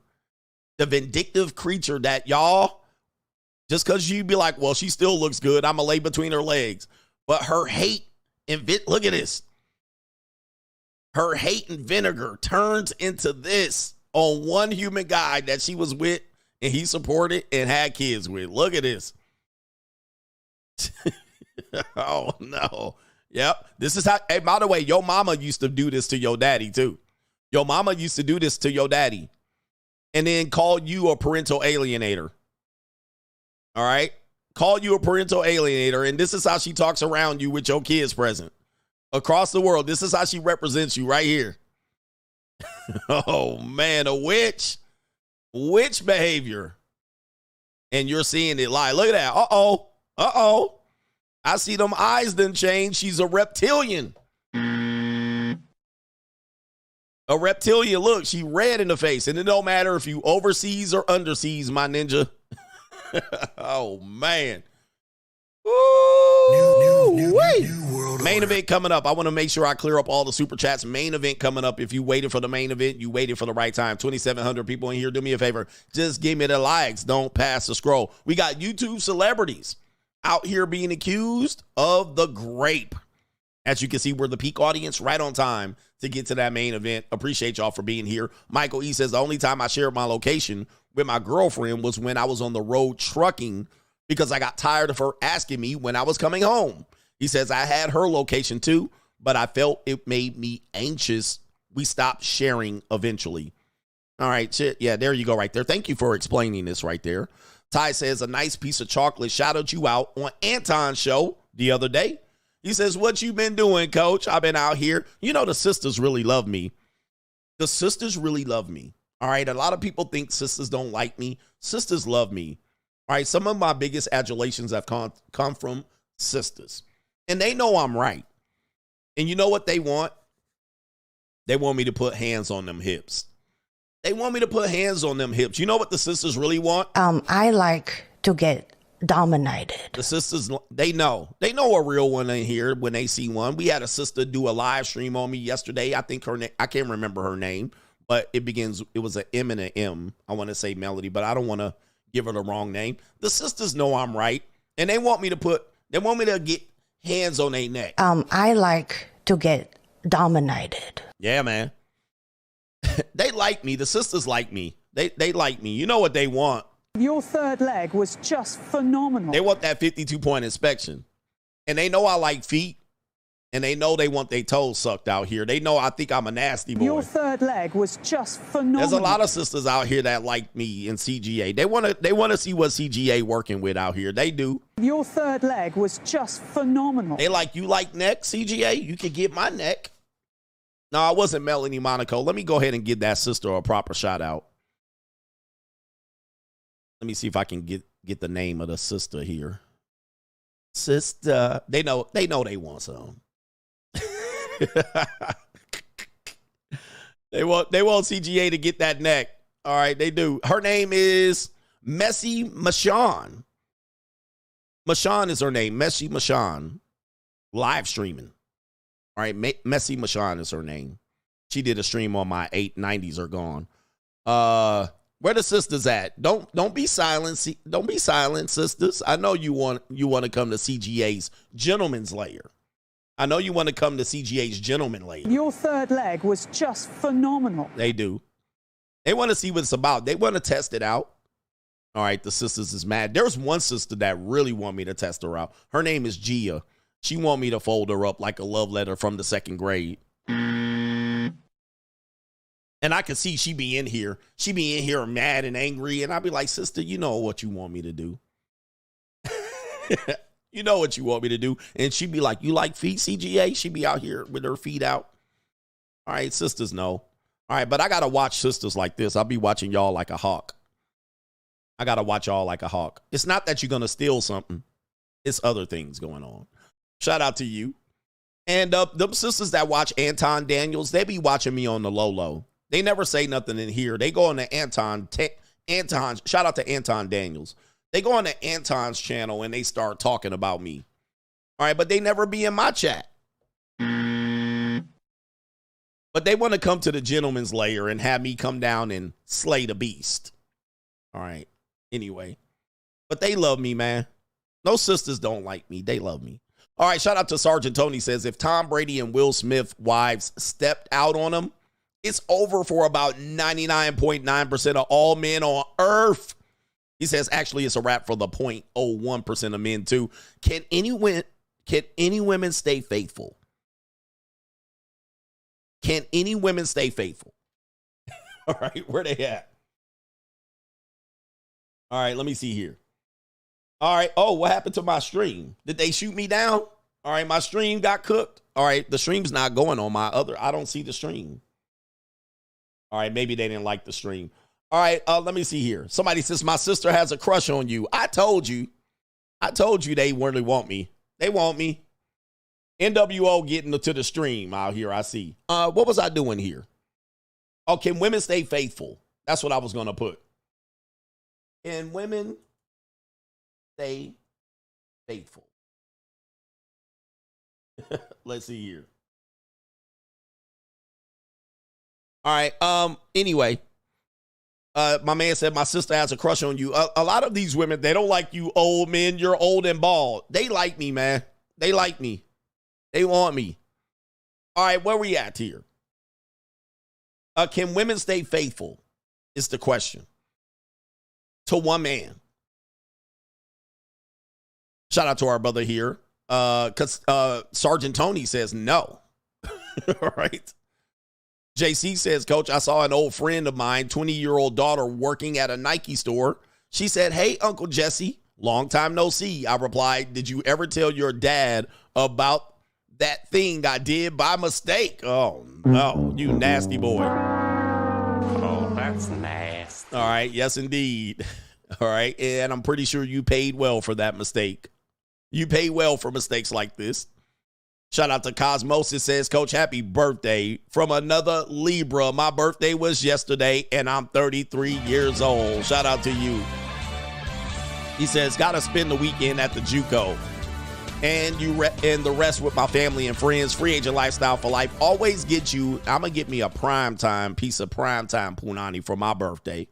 All right. I'm going to be up on top of a suite somewhere, pouring Ace of Spades all on the body, like it was a whole video, pouring Ace of Spades over a baddie in the bathtub. That's what I do on my birthday. That's what I do on my birthday. All right, I'll be out here with a frying pan, the top-notch piece of calico. All right. It ain't the best, but it's going to be a fun time. Ordering up. Here, bring that. Yeah. Happy birthday to you, brother. He got some JUCO, family and friends. That's what it's all about. All right, The Real Fit Style says, I find those ads to be quite insulting to men's intelligence. Now, most men, they think, I mean, that's where I think the Democratic Party have been losing out on men because they treat men like, oh, you guys are just dumb. You don't know what you're doing. Get out of the way and do as we say.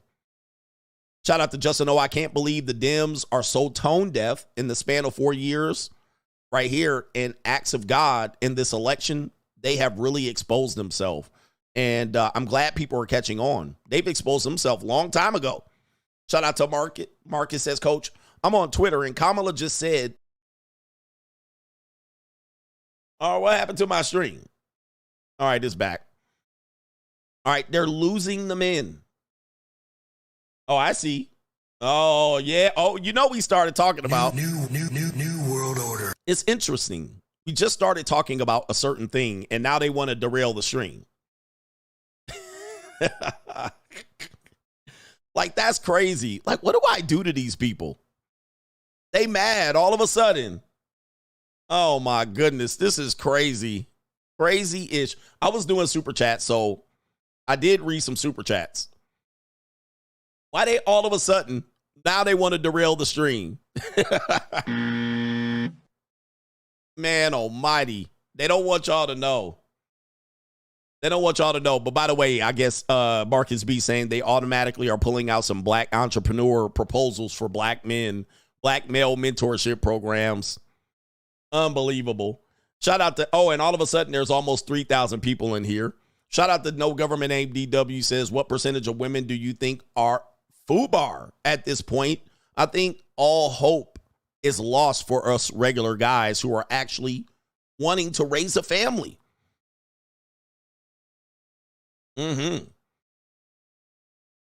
He said, read it again. I will read it again, but of course they don't want me to read it. What did Kamala say? I'll read the chat again. It says, Kamala says, if you didn't hear it, says right here, Kamala says there's new proposals for black men, $1 million in loans for black entrepreneurs, black male mentorship, prostate cancer health initiatives, protecting crypto assets. All right. So there it is.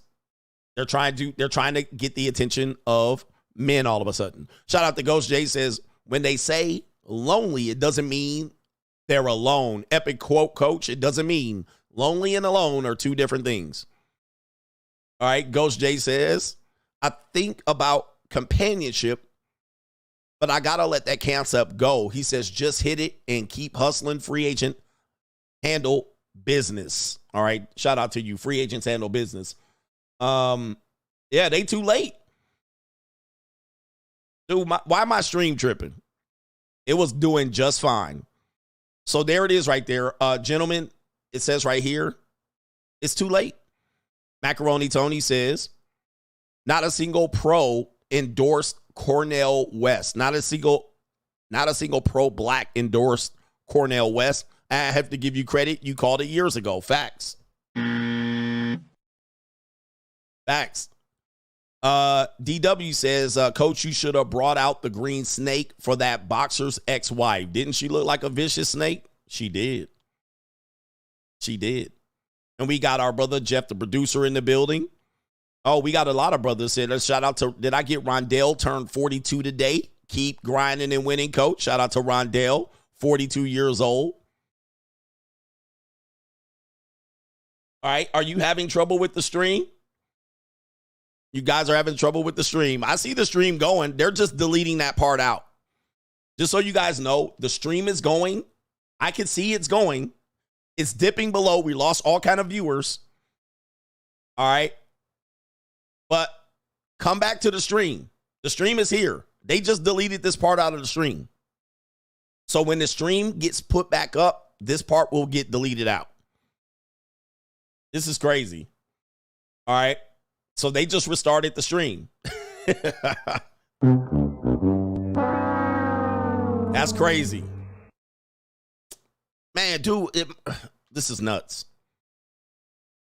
This is nuts. Yep, they just deleted all that part of the stream. They just deleted it out. That's all they're going to do. So when it plays back, it's going to be deleted out.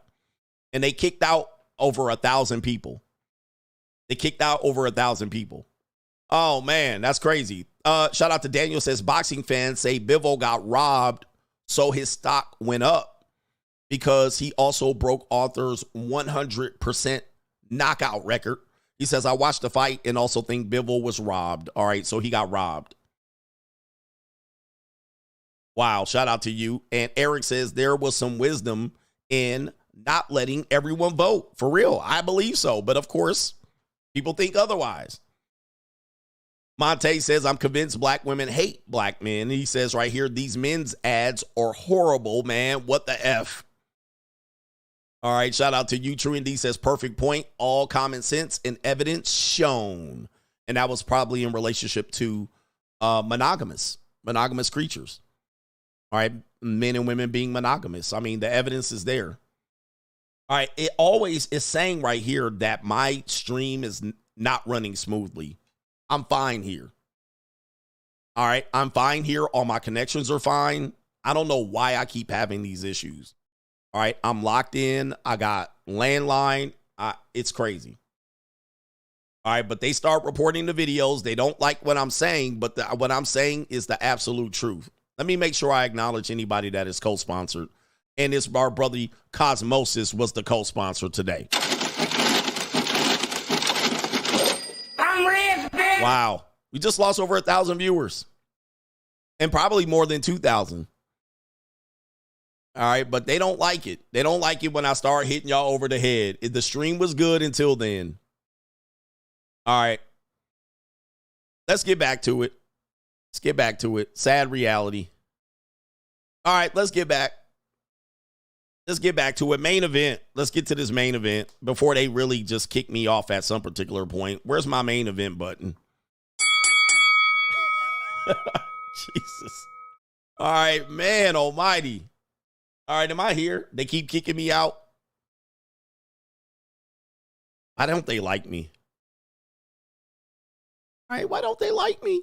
All right, let's get to the main event here. Let me ring the bell again. All right, main event. Everything should be running smoothly. Let's get to it here. A couple of people have been charged or had some allegations against them in relationship to men's behavior sexually. So let's go to the first one. I'm assuming this is a rapper. This is a rapper. His name is Gucci Third Leg. Apparently, he's been accused of handing out HSV2, just known as herpes.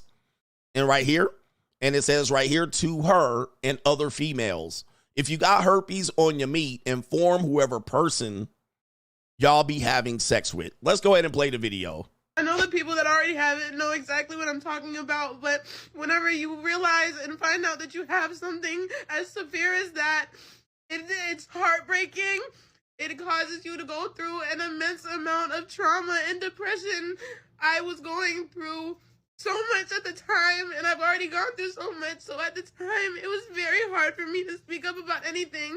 I do fully disclose anybody that I have sexual interactions with. I tell them before.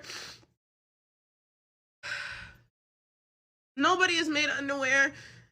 You guys can demonize me, whatever, but I'm sorry. Hearing these girls sob and not know what to do because for a while they didn't know if that's what was going on. It's so sad because the agency does not make you test. Talent testing does not make you test for herpes. They're prawn stars. That is one of the only things that they don't make you test. All right, so these are porn. Is this an OnlyFans chick? All right, so people I'm kind of putting together here. All of these people are pornographers. All right, so I guess the agency doesn't make you test. Gucci Third Leg, that's an interesting name. That's an interesting name. But they say he handed out candy. He handed out herpes like candies out here. And these girls are being exposed. Of course, these are all underage 30-year-old women. All right. These are all underage 30-year-old women, all got the herp dirt. All right. And they say he passing it around. Okay. Who did he catch it from? Who did he catch it from? Gucci Third Leg is his name. I mean, interesting, man.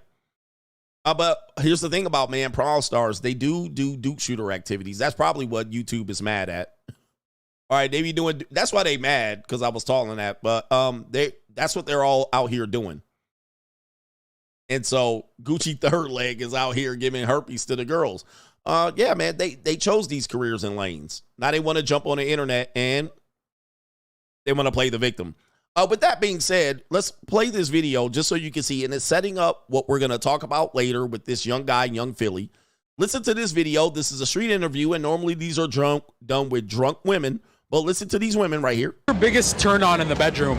Turn on? Suck my toes. Suck the out of them. Nerves in the body, they're in the toes. Pull my hair? Okay. Choke me out, please. Why do you guys like violence? I'm done with this. I love you. What's your biggest turn on in the bedroom? Turn on? Suck my toes. Suck.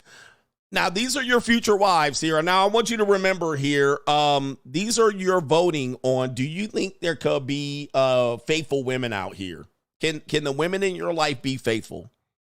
Now, this is also them when they're out before you meet them when they're 29. This is them out at the bar at 24.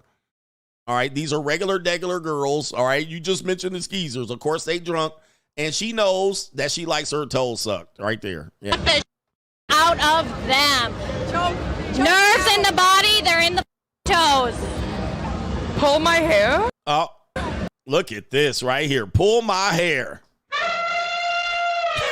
All right, pull. Oh, the humanity. Yep. And look how she looking, bro. Imagine the post-nut clarity after this. And ninjas, this is a ninja meet right here. Pull my hair. Here we go right here. These are regular pogs too. Look at his build. And yep, she be getting her cheeks clapped viciously out here. Yep, straight up slop-a-lop.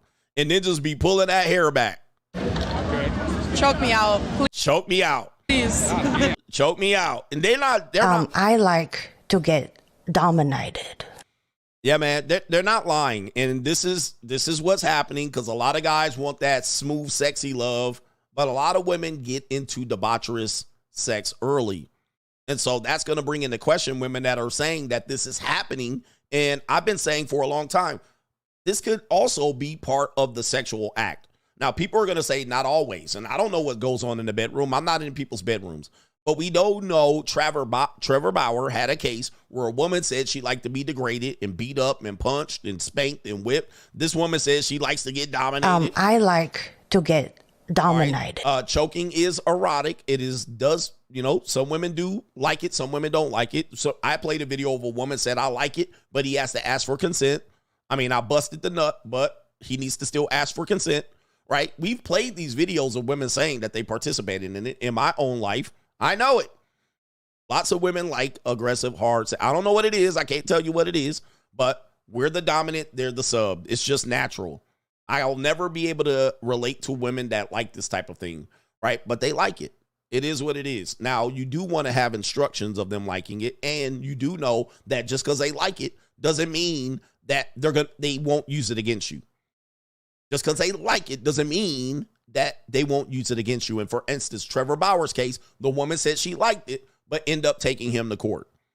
So you know what I mean? It is one of those things where it is a hard line to draw, that during the act, it might have been okay, but then afterwards, when you explain it to normies, oh, girls don't like stuff like this. I'm sorry. All right. We got a woman saying, I don't even want to choke him. Of course they don't want to choke him. All right, but women want, it is what it is, guys. It's a thing that promiscuous women and women that once they get it, they can't unget it. All right, they can't unget it. So now, look, it's laughy laugh, but let's get to this part of the story. Young Philly arrested in Australia. This guy right here, Dylan Page is going to tell us who Young Philly is, just so you know the gravity of the situation here. And his celebrity status. He is a black male from British Columbia initially, but he is a UK ninja. and he is now being charged with rape and also choking, dominated by someone he was familiar with. Here we go. Who isn't as familiar with young Philly needs to understand the magnitude of this, because him being arrested is not just going to affect his career deeply, but you have millions of his followers that look up to him. He's also part of this huge friendship group in the UK that are some of the biggest creators in the world, like the Sidemen, the Beta Squad. He's got a podcast with Chunks. He's also doing a lot of work in traditional TV, like he's got his own show with the BBC called Hot Property. He's got another show with Channel 4 and Harry Pinero called The Philly and Harry Show. He's featured in a bunch of Sidemen videos, some of which have got over 80 million views, and his dedicated ones with them have over 40 million views. He played in the Soccer Aid match on ITV. He was in the Great Celebrity Bake Off. He's got his own music, which gets millions of streams every month, and he goes on tours, as he was doing in Australia, always working with massive brands. Like, he's got his own sauce with Heinz. He's worked with Meta, the British military, Adobe, Captain Morgan, and a bunch of others. And he even works with charities like Stand Up to Cancer and even the Prince's Trust to inspire young people to chase their dreams. So, point is, the fallout for someone like this that is working with and affiliated to so many different people and brands, all of them are probably going to try and desperately now try and protect their own public reputation. But we'll get back to that side of things in a second, because today he appeared in court where he's being charged with 4 counts of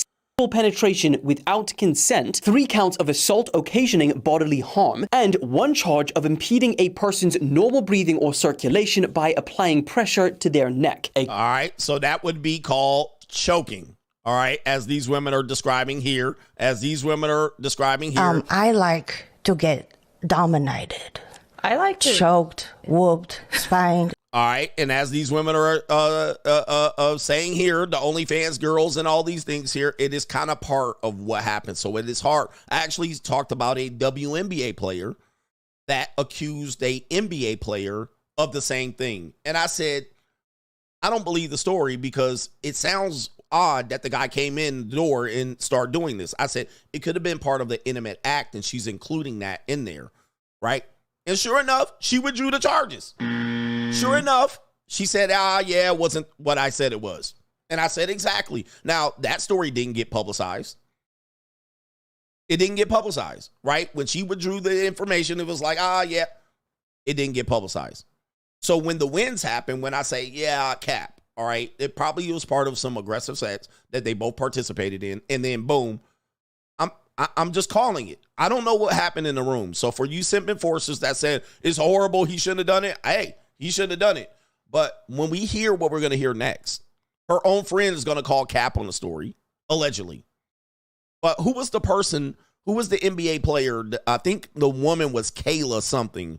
Kayla, NBA player, WNBA player, and NBA boyfriend. Let me see here. The story was, it wasn't Kayla Clark. It was another Kayla. It was a black girl, a mulatto. I can't remember who the woman was. Well, anyway. So she said he strangled me in a hotel room, and she ended up retracting the story. Kevin Porter was the guy. Kevin Porter, thank you. Kevin Porter. Let's see here, just so you can see what I'm talking about. Strangle. It says strangle. It says right here, just so you can see.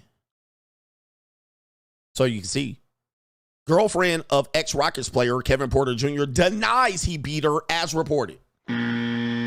All right, so that's an example of what I talk about here, where we're talking about. She went to the police. She played in the WNBA. She went to the police, got him arrested for strangulation and beating. And guess what? Y'all just reported that. That's not what happened. But apparently it was in the police report. It was in the initial report, and even her own ghetto-ass other sister tried to confront him about it. All right, never put your hands on my sister, right? So there's now, she pulled it back. Essentially what she did was pull it back. She reported it when she was pissed, but then when it was time to go forward, there was no real evidence of it. Then she pulled it off the table. All right, you see what I mean? But those stories don't get reported that much. They just go with the initial claim, and she was drunk, pissy. Now all of a sudden, we trying to roll it back. All right, so be careful with these initial allegations. All right, because everybody's innocent until proven guilty. With that being said, let's go to this part of the stream where this is apparently the friend of the girl who has alleged the incident. This woman on the video is not the girl. Apparently, the girlfriend is one of the boxes down here. I believe it's highlighted as this one. Let's play the video. Is a quote-unquote victim's friend explaining on a TikTok live what she's heard about what possibly happened, and that's it. I'm down. You have all the time in the world. I'm listening to you. I'm here. We are here. Take your time. You say what you want to say. You don't want to say. It's absolutely fine. We are here. Do you know what I'm saying? Okay, I'm just getting... People are saying to get to the point, so I'm just going to get to the point. No. Listen to me. Don't worry about these rascal people, you understand? Because I'll lock off comments, you know what I mean? I don't give a fuck. And to be honest, they're not liking up the live like they're supposed to, you know what I'm saying? Because I'll shut this shit off. You know what I mean? But at the same time, I want you to be comfortable in telling this story because we absolutely need to get to the bottom of this shit. All right, so again, these UK people talk a lot. All right, so she's not the friend. Her friend is not pictured. So her friend's going to be speaking, not picture, her alleged friend. Do you know what I'm saying? I'm not sitting on here for fucking 3 hours to, you know what I'm saying, be rushed. Absolutely the fuck not. So, Cheyenne, take your time. She wanted to go back to yours to get ready for a night with Philly, right? Yeah. Cool. Go. Yeah. So the club was literally in town. I lived in town. So me and this other girl, we were in the club where Philly was, and as soon as she left, my friend that was going to get ready to go see him, as soon as she left, Philly started like whining on some other girl, even though all that night, like he was like, you know, telling my friend like, oh, you know, come back with me. Wait, but were they together or not? No, they weren't together. Like they just used to see each other. So every time they go to a club together, they see each other on the same night. They'd always leave together, like always, yeah. So anyways, so that happened, and so I messaged her, told her like, look, he's literally whining on some other girl. She comes back within like 5-10 minutes because I didn't live too far, and next minute he's messaging her saying, oh, come to the car, I'm leaving, and he's literally messaging her like abuse, like saying like, I'm leaving you, I don't care, like, you know. And so I'm gonna have to do it. All right, let me stop before this woman speaks here. All right, so what we got is a very, very, very confusing story where the friend is essentially saying they're not together. They're not together as boyfriend and girlfriend, but they familiar with each other. They normally leave with each other. And by the way, this happened in Australia. So this is why we have all these accents, UK and Australia. Okay, this happened in Australia. He is now kept in Australia. He's arrested in Australia. He's in Australia until the court date. And the police believe that there's enough evidence, photo evidence, and evidence from CCTV to say that we're going to keep him here. He has been bailed out, but he has to stay there pending cases because they say he's a flight risk. So they're saying, her friend's saying, they normally leave together. However, she saw him with another woman. She shows up. And then he texts her, I'm done with you. That's what they're saying so far, if you can follow it. All right, if you can follow it. So the alleged friend of the alleged victim is saying, nah, she bugging. She crashed out because he was with another girl. Now, let me just tell you what's happening here. He's a YouTuber, but he's also a rapper. As you can see, he does a lot of things. So since he's a musician and a YouTuber and comedian, he does tours. So he goes from city to city, state to state, and he does tours. And because this was one of the stops on the tours, and he was familiar with this girl in this area, that was his normal girl, but he says, no, I got another girl. All right. So if they have evidence, the evidence is not of the alleged incident. The evidence is to say she was there at the time. All right. But I don't believe the evidence says that he has evidence that he was doing something. There's also evidence that they have of physical evidence. So they have physical evidence of him, maybe some bruising. All right, they have some bruising there. So the physical evidence matches potentially her story, or does it? Because if she was at his house and she doesn't want to leave, Maybe that was one way he was trying to get her to leave. I have no idea. But, of course, he's innocent until proven guilty.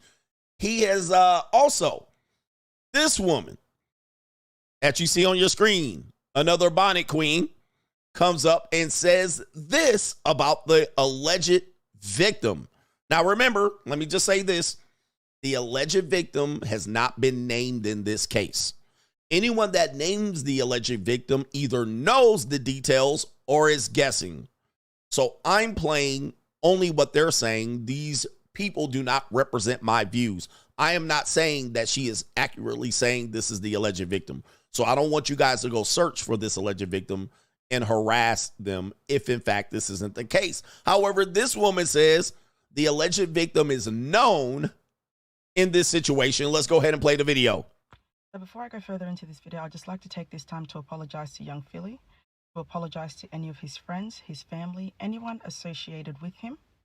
And I would also like to apologize to any rappers in the UK who has seen this and has been affected and now feel some type of way about us females in Australia. I deeply apologize. We are not like that. There are certain individuals that like to take things too far, and it gives the rest of us a bad name. I truly and sincerely apologize to all of you guys, and on behalf of everyone in Australia that has sense, we are sorry. So the media is concealing who this female is. So everyone's like, who is this mysterious female? This mysterious female is Miss Emma Burns, the one and only stripper and sex worker. Oh. Round of applause for Miss Emma Burns. So. Oh, no. All right, so this woman has said the name of the person. She's familiar with the person, okay? And she is now ahead of the details. By the way, this has been ratioed extremely high. All right, lots of likes and retweets and all of that stuff. So this is up right here, 2.9 million views. All right, this woman has gone on to say this is the woman. Now, this woman, again, I don't know if she's white or black. This is not the woman either. The woman in the situation here, Cheyenne, is a black woman. The woman here is a black woman. All right. So for essentially, they're releasing that she released the name of the woman and said she was a stripper and a sex worker. Now, this gets a little bit hairy. This gets a little bit hairy. Now, the friend Cheyenne is not saying she's a stripper or a sex worker. She's saying they were familiar with each other and he always left with her. Okay. Now, this isn't to imply that young Philly was paying her, but he could have been. Or he could have been getting it for free because he was young Philly. I don't know what's going on. This comes really confusing now because now you have the spectrum. If this woman thought young Philly was her boyfriend, but also was a stripper and a sex worker, allegedly, then that involves the spectrum that I tell you about. That basically encompasses the spectrum. If it is not the case, if she was hiring her and it went left, this does still prove that all men pay. So no matter what, all right, with CGA, but it still falls into a lot of the things that we talk about, which causes the confusion. Was it a pay-for-play act? Well, Cheyenne is not saying that. This woman is insinuating that this woman is known for that, and also is going to say later on that this woman has done this before. This is all alleged, just like the charges are alleged. All right. We don't know. They're just charges. Now, the social media, Twitter, they're all taking control saying, oh, she's known for this. Why am I so annoyed? It's because Emma Burns' friends have come out and they have exposed her. Emma went to the hotel with young Philly and they both had a mutual agreement. When you have a mutual agreement, babes, it's consensual. So there's... Uh-oh. No. They had a mutual agreement. What does that mean, ladies and gentlemen? What does that mean? Oh, my box froze up. That's what she said. All right, they had a mutual agreement. What does that mean, guys? Sound effects are gone for the rest of the show. A mutual agreement sounds like money on the table. That's what that sounds like to me. Isn't that what a mutual agreement is? We agreed to consent to this sexual act.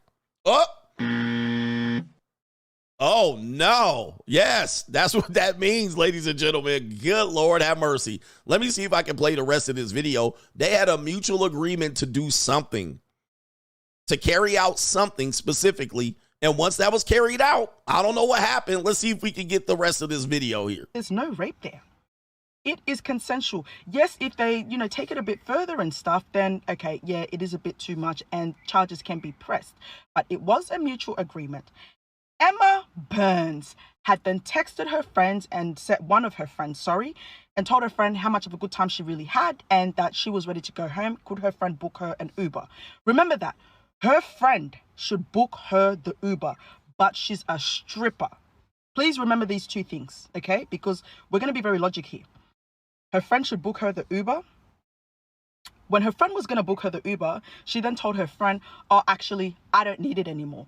That doesn't sound like someone who's being sexually assaulted, Emma. That sounds like someone who's having a goddamn good time. A goddamn good time. Yeah, there's hard to read into to figure out what's going on there. There could be a situation where she thought she was going to get paid and he said no.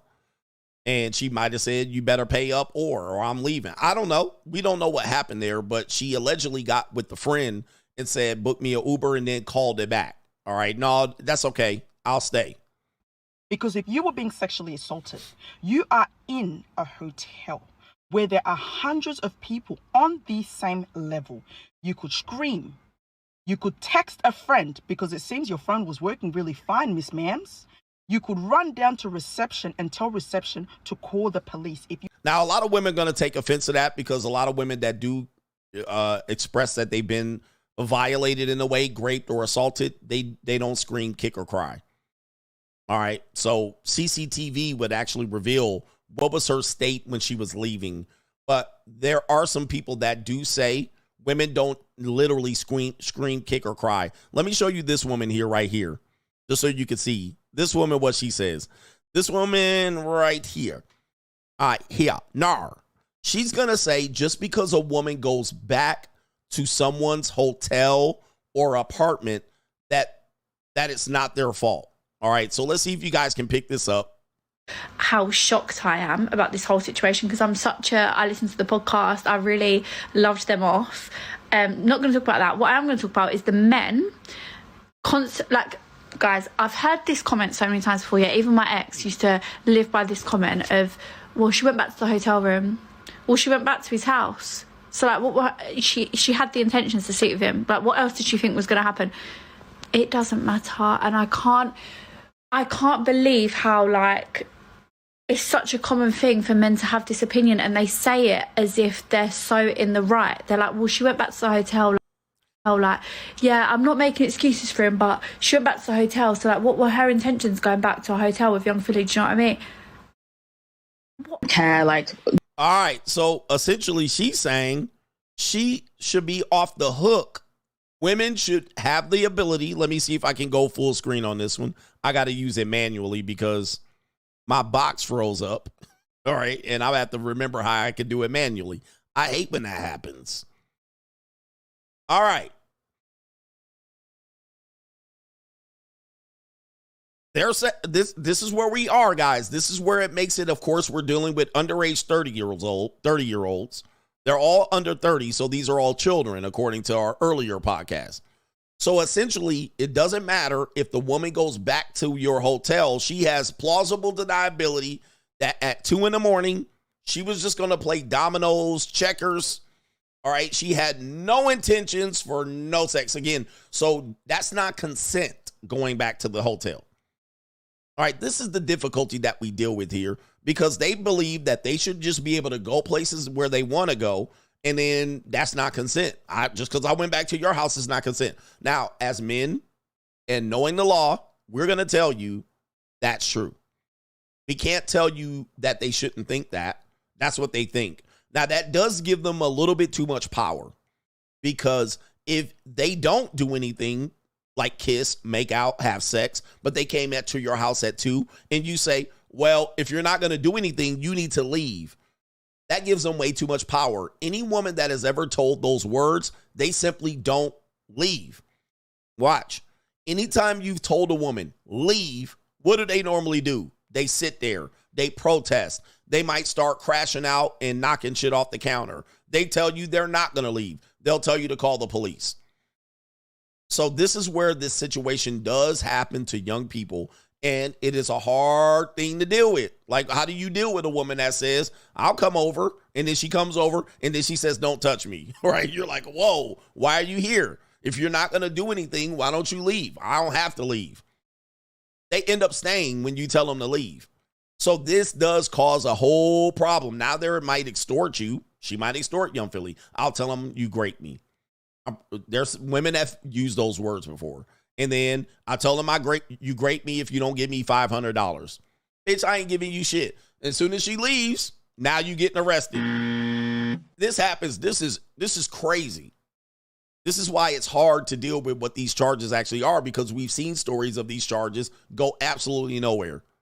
Right? Once this starts going down and reeling it out in court, they actually go nowhere. So we got more video here on this subject matter. Let's go into it and see what Cheyenne has to say. Were we talking about both of these women? Yes.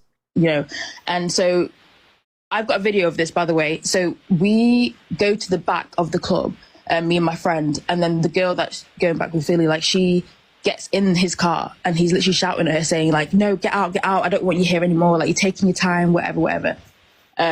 So anyways, later that night, it was around like 3 a.m, she goes to his hotel, she rings me, and she's like whispering, she's saying like, oh, like, Siren, can you come, like, get an Uber from me, like, whatever. And I was like, are you okay? And she said, no, like, you know, I need to go. And she's like, actually, no, wait, 1 minute. Anyways, so later that morning, she told me what actually happened. So she wanted to leave around 3 a.m. when she called me, but then he apparently, she said, oh, you're either staying and take your clothes off, or you're leaving. So she stayed because they had history, and she just felt like, you know, he had all this power. Like, she felt so gullible in the moment. And when she told me that story, like 8 a.m, like, she came literally to my place, makeup on, everything, like, from the night before. She was a lot of this stuff ain't even adding up. This guy was on tour in Australia, I'm sure. Like, how? Yeah, this ain't adding up. The story's just not adding up, unfortunately. You know, we don't have all the court case documents and all of that stuff. We don't have all the evidence, and we never will. But, you know, she calls a Uber and says, pick me up, or calls her friend to sketch. Why she ain't got no Uber, right? I'm telling you, these strippers be broke. A lot of these girls at the JUCO strippers, even when you give them money, they still be broke. All right, I've been telling y'all that for a minute. This woman even's going to spell that part out right here. You called your friend, then he threatens you, gullible, because you have history, so you take your clothes off. That's what she's going with right here. Let's see here. Your life was at any danger, or there was any threat of your safety. Those are 3 things you could have done. Screaming would have probably been the best one, because I can guarantee you there would have been someone next door, because we know how hotels in Australia is: booked, packed, and busy. Okay. Emma, you are a sex worker. You are also a stripper. Oof. There is nothing wrong with that, because if I could shake my ass and get a little coin, I will too. So I am not bashing you for that in any way, shape, or form, Emma. But it's pretty obvious your stripping career isn't taking you anywhere. The fact that you have to ask your friend to book you an Uber. Now, let me tell you, man, young girls, I mean, maybe you guys, we could do a poll on this. There is almost, when you're dealing with younger women under 30, they don't be having no money, bro.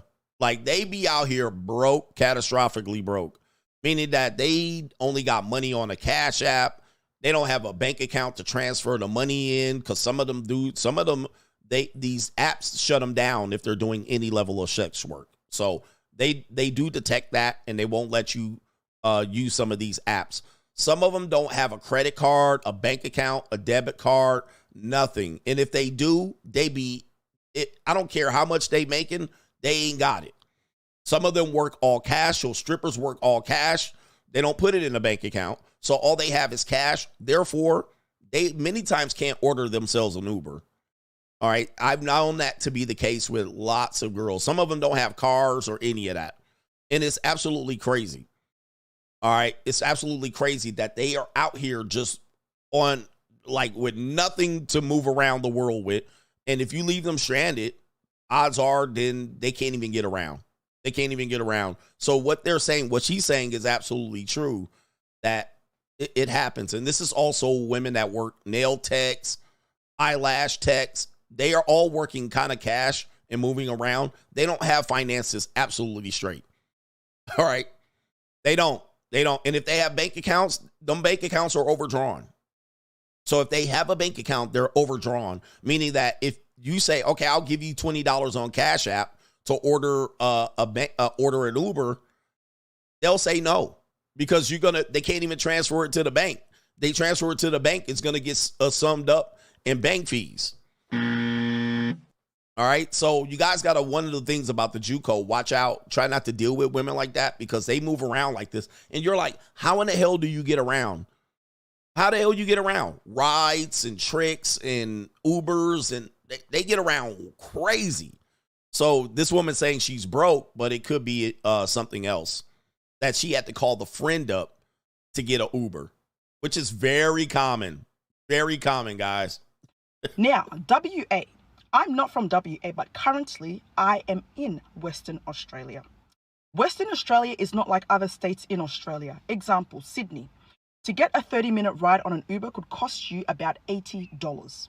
In Western Australia, when I do book Ubers, somewhere that's 30 minutes away, it can cost me $15 to $20. All right, who cares what she's saying about now? I don't care what you're talking about now. She made a good point, and she's going viral for trying to call out and stand up on the side of trying to, let's be obvious about this. Something doesn't add up. Unfortunately, you do have a lot of people say you weren't in the room and you don't know what happened. And he has a history of maybe saying some commentary related to, dealing with women in a certain way.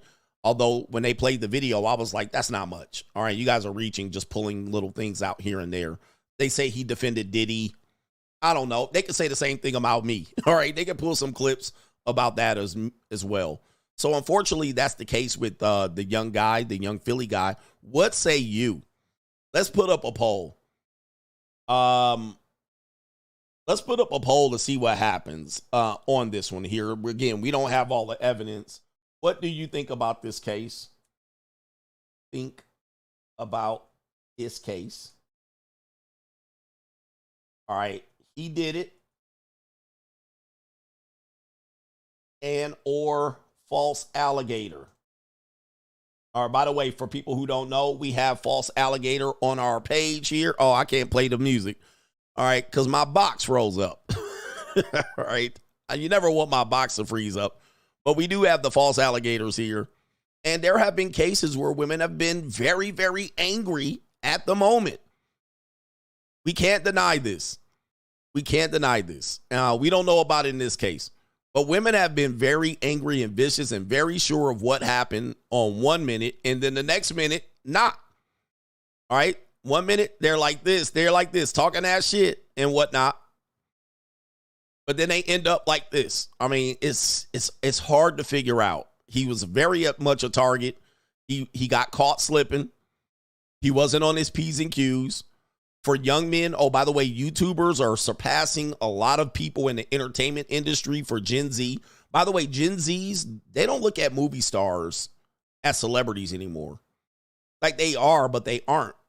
Movie stars have to still use social media to become relevant because movies only come out every so often.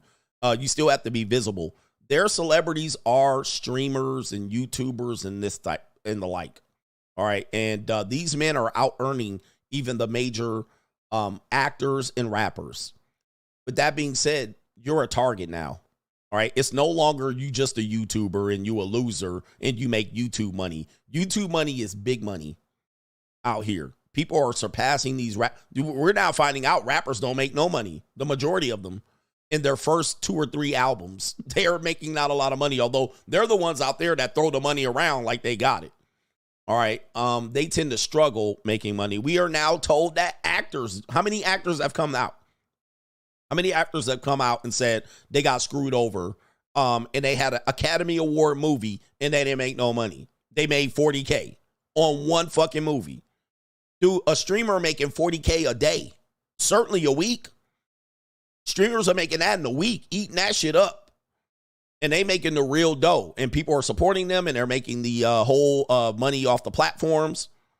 Right? We're finding out the musicians and the actors in the movie, they ain't making no money. Only the top 1% of the actors are. But these streamers are making the big bags. So these people still be like, oh, you just a YouTuber is all gone. You're now a target. And now with that being said, aftercare. Aftercare is so important. And sometimes things do get out of bounds and get out of your control. And there's really nothing you can do about it. I try to say, you know, have some rules. Don't bring girls home at 2 a.m. You know, try not to stay up at 2 a.m. starting bullshit, right? You want to start the girl off. You probably don't want to do these things. So you have to have some protocol on how you're dealing with women going forward. And if you were doing some sort of aftercare and it didn't work out, sometimes one slips away. All right. Sometimes it slips away, man. It slips away and you get gone.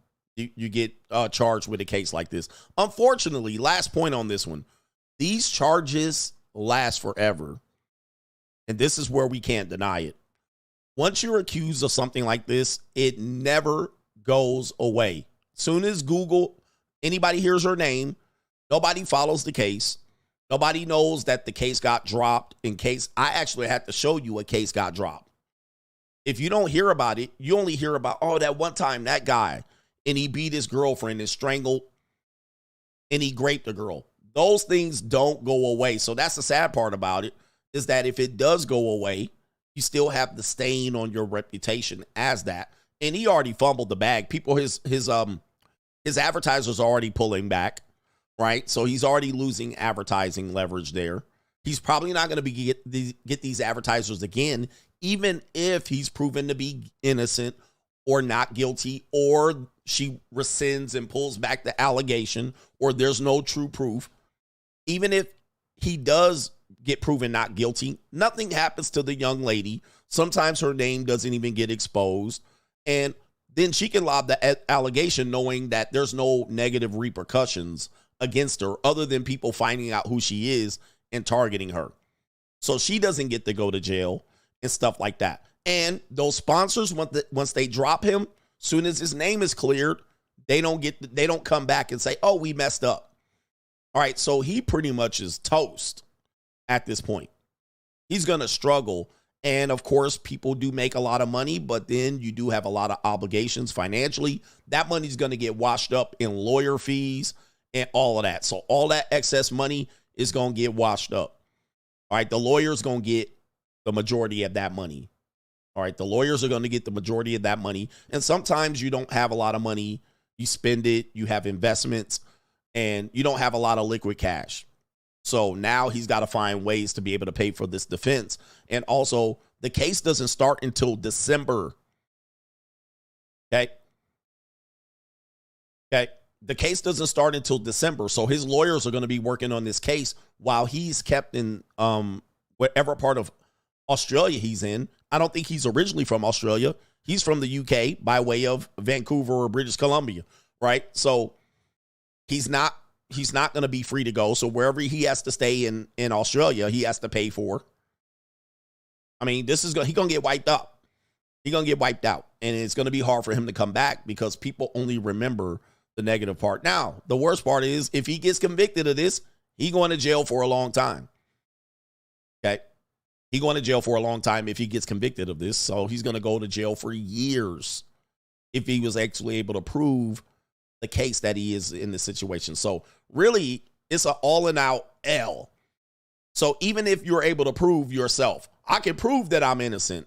Really, the stain lasts for a long time, for a very long time. I actually pulled up. Somebody was mentioning that they looked me up, as a part of some steps that women take that when they're dating you, they'll look on the sex registry. Right? Especially if they know your location, they'll look on the sex registry. And they were like, oh, I was looking you up. And I was like, oh, I looked you up too. Well, as a result, I literally was like, oh, I'm curious. Dude, I pulled it up and there are people living all around you with some, not just allegations, with some straight up convictions. And I was like, oh, Lord. All right. So your neighbors, I mean, people living on your block, Ninja, they got them on the picture. So I was like, woo-wee. So you might want to look up who look in your neighborhood. There was one neighborhood, it was all dotted. I was like, damn, it was like down the street and around the corner. And it was dotted with convictions. All right, I was like, shit. So in the case, my point is, in the case of men that get convicted of this particular crime, it lasts forever. That follows you around forever. Yeah, there were women on there too. There weren't a lot, but there were women on there too. I did see some women. But in that case, you get that you carry that forever if you ever get convicted of that particular thing. So be careful with how you deal with people related to this issue, because you think it's just as simple as, you know, I'll prove her wrong and I got the receipts. Nah, it ain't that simple. Google is forever. Somebody Googles your name and that accusation comes up, that's there forever, bro. So you can't just be like, oh, it's just Nothing Burger and I could just, Nothing Burger, shout out to ABL. You can't just be like, yeah, I'll prove it wrong. No, you're going to lose millions of dollars. You're going to lose your reputation and your sponsors. And this is just if you're famous. You're going to lose access to your assets. Okay, you're going to carry that stain around, and you're going to just hope and pray that you get a jury of your peers that hears your story out. So it stains the rest of your life. You don't walk away from that. You want to get a job? That's going to come up. It's going to come up if they Google you or they go in some sort of sex registry or something like that. Either if you win or lose. So it's a lose-lose for a male. But for her, it's not a loss at all. All right. Now, for her, if it actually happened, it's a loss because she lost her innocence. But if it's proven to not be true, she loses nothing. Her name's not out there. She goes about her business in her life. She doesn't lose any lawyer fees or any of that. Everybody just says, oh, well, you know. And she goes on about her life stripping and doing sex work, allegedly. Sad reality, man. Protect yourself out here. Let me get to these super chats here. As my stream has been messed up. By the way, the playback will not feature that section when we were talking about the Democrats and Kamala Harris because YouTube said no. So it's going to feel like it's been clipped out, and what did you miss? By the way, if you ever have that situation, more than likely Rumble has the replay. That's where the unedited version most likely landed, and it would be curious to see, and I haven't tested this out, whether when you experience a problem on YouTube, when I experience a problem on my live stream on YouTube, does it reflect on Rumble? Because I'm simulcasting on both, right? There's both streams going on. And shout out to the people, probably the 5 people watching me on Rumble. That's where you know where it could be bullshit. Now, if Rumble has the same result as YouTube, meaning that at the same time the stream is fucked up, then there's a case of something I'm doing wrong, or maybe something with my connection. But if the case is on Rumble, it is fine, but on YouTube, it's messed up, then you know what's up. Then you know something's up. All right. And so I might have to actually look at that and go, at that same time of the stream, was there something wrong with my stream on Rumble? Right? If there's nothing wrong and it's uncensored and everything's fine on Rumble, then that means YouTube is doing something. Because it doesn't make sense. All right. So I'm going to actually look that up and see if Rumble actually has the same issue or if it's not. All right. Then we will know what's up if somebody's playing games with me. Somebody can check that out. All right. Let me see here. All right. Yeah, man. Yeah. Oh, okay. All right. Shout out to, we got Dr. Beto says, Coach, a teller at my Chase Bank told me a doctor comes in every month to write 3 cashier's checks to his ex-wife's alimony for $5,000 a piece. Ooh, wait. Lord have mercy. Wow. A doctor comes in to write every month $5K.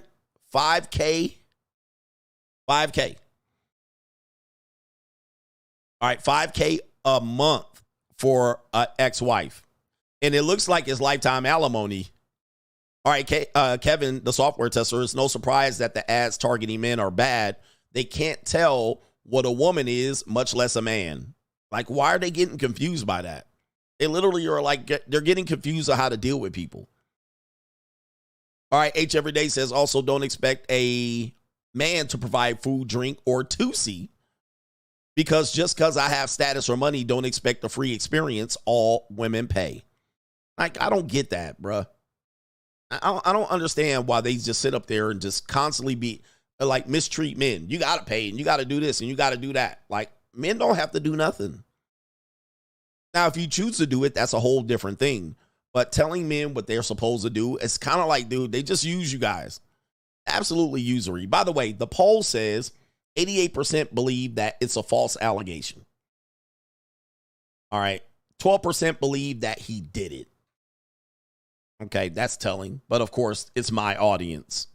H Everyday says, yes, some hot girls live like bums depending on charitable donations for, I think you meant from chimpanzee and bitch made ass men. Right here. If she's not for sale, she's going to tell. Protect your meat, free agent lifestyle for life. Yep. I've seen some of the most attractive women be broke, like badly broke. Like no car. Like, I've seen them be in some wild situations. And dude, they don't got the credit neither. And then just be like, they stacking chips, they gonna get rich. Brothers, let me tell you. I've seen some attractive women live like what is going on, man? Now, they house be clean, but it be on the bad side of town, too. It don't be in a good place. Apartment jacked up. He says they live in squalor. Yeah, they be living wild, bro. Like, wow. Like, how you going to expect, like, one emergency could just tap their ass out, tap them out. But I'm going to let you know, attractive women. And I always say, what do I say? 8s are on discount. 8s are on sale, discount today. They're cheaper than they ever been. And so I've been trying to tell you, like, I see attractive women today, and I see them completely different than I did 15 years ago. Because then once you start going in how attractive women live, you just be like, right? You be like, oh, shit. Like, oh, no. Right? Like, man, but 8s are on clearance. If you ever wanted an 8, this is the time to be up. It's the time to be up. But it is unbelievable. And this is really, I mean, I know all women are going to get mad. All women living on the edge. All right, where's that song by Aerosmith? All women living on the edge. All of them. Trust me, guys, it don't get better when they're in their 30s or 40s. They living on the edge. Ladies, where y'all at? Let them know.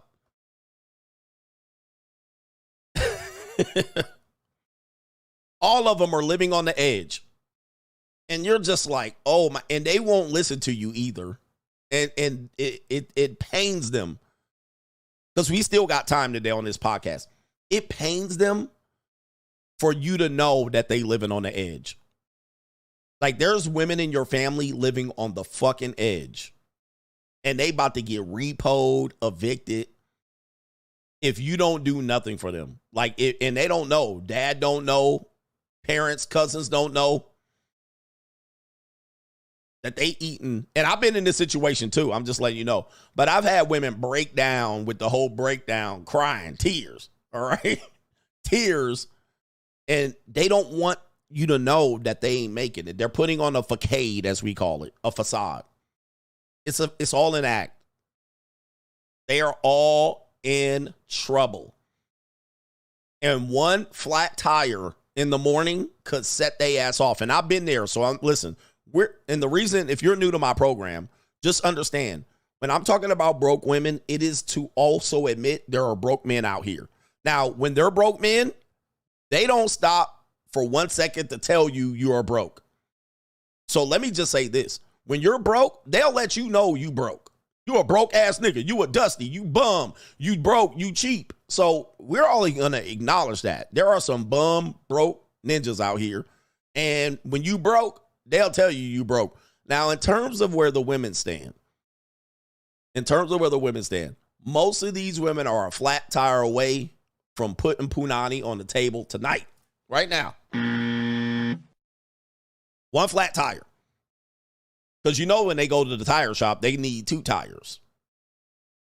They can't cover it. They can't cover it. Smoke alarm, chirp, chirp, chirp. Muffler, muffling, dragging, tail light out, car tags, expired.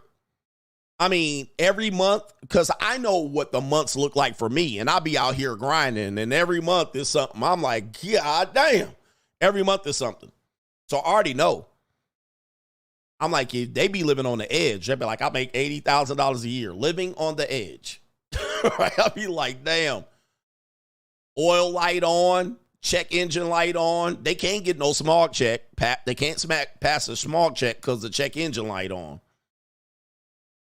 So them damn tags gonna be expired. Yep, they ain't got no mileage done, no oil change, nothing. Just living on the edge. Tires bald. Inside the tire, motherfucking tire treads just all exposed. They driving a go to Christ mobile. You like, oh Lord, coming home to Christ. Brakes just transmission slipping. And they talking cash shit about you broke ass ninjas right here. They be like, oh, you be like, you meet them for a date. They come in, oh, I'm taking an Uber. I was like, don't you have a car? Yeah, I have a car, but I already know their car is in bad shape. I'd rather take an Uber. All right. Oil leaking all in their garage or in a carport. They living on the edge, brothers. And so with that being said, the reason I bring this up for gentlemen is to understand that this is what makes them date the way they date. So when they're dating and saying these men ain't taking me here and they're not treating me like this and they're not paying for the date, it's because they barely got to the date themselves. They barely got to the date. I had a fine sister one time.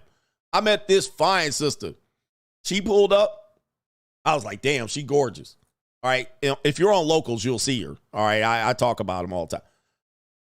This woman was below the E. Now, she never asked for no money or anything like that. But I'm always like, hey, you need some gas, right? I'm always like, hey, you need some gas. I looked at her gas. She didn't even open her mouth. She was a quiet sister too, which was an oxymoron. She didn't talk that much. I looked at her needle, and that shit was below the E. Like she was going to be getting home on fumes. Below the E. I was like, whoa. I was like, you drove here?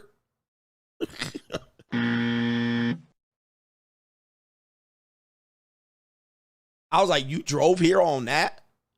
Ninja just praying. Right? I was like, good God almighty. I'm like, man, Lord, I don't know how you even got here. How's your car running right now? I was like, man, park that ish. How was you going to get back home? How was you going to get back home? Like, you under the E. So I was like, man, they live like this. And if you have daughters or nieces, you need to check on them. If you really care about the women in your life, and I'm not saying you should, I'm just saying if you care about the women in your life, check on them. They could use a good $50 to $100. Most of them they need $250 right now to get to the end of the week. And I'm not lying, because a lot of guys like, Coach, they just be lying. Let me tell you guys, they're not lying. They are beyond repair financially.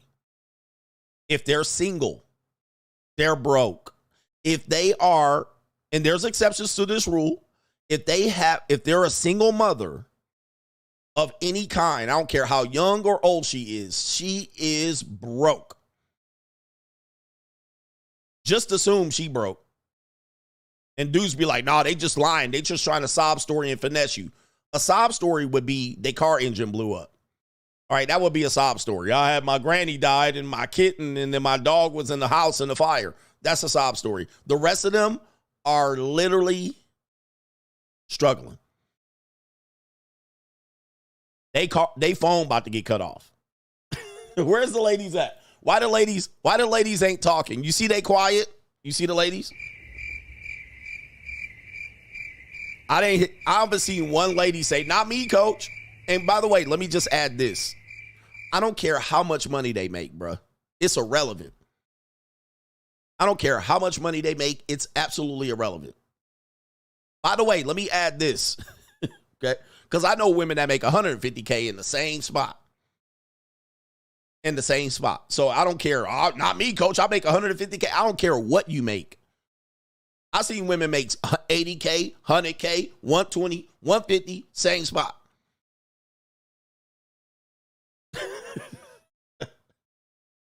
All right. Let me say this. And this is going to be the icing on the cake to this conversation. So you're aware. These same people, these same women be going on vacation, my ninja. Yes. They be going on 2, 3, 4 vacations and be ninja broke. I've seen it.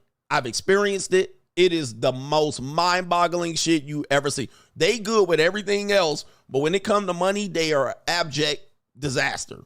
So this whole thing about feminism and women and money and all this shit, it ain't going to end well. Not for our economy. It ain't going to end well. Them bitches be in Bali, Hawaii. They be floating around the damn town. They be out there, enjoying their time. You're like, what? Oh, she must be good. And I don't know who paid for them to get over there, right? But let's just let you know, bruh.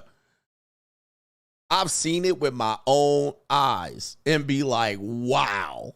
I mean, I don't know what is going on, man, but they live an interesting life. And sometimes somebody, they had a sponsor, but they live some interesting life just to get some pictures. And they come back, don't have no rent. The same month, no rent.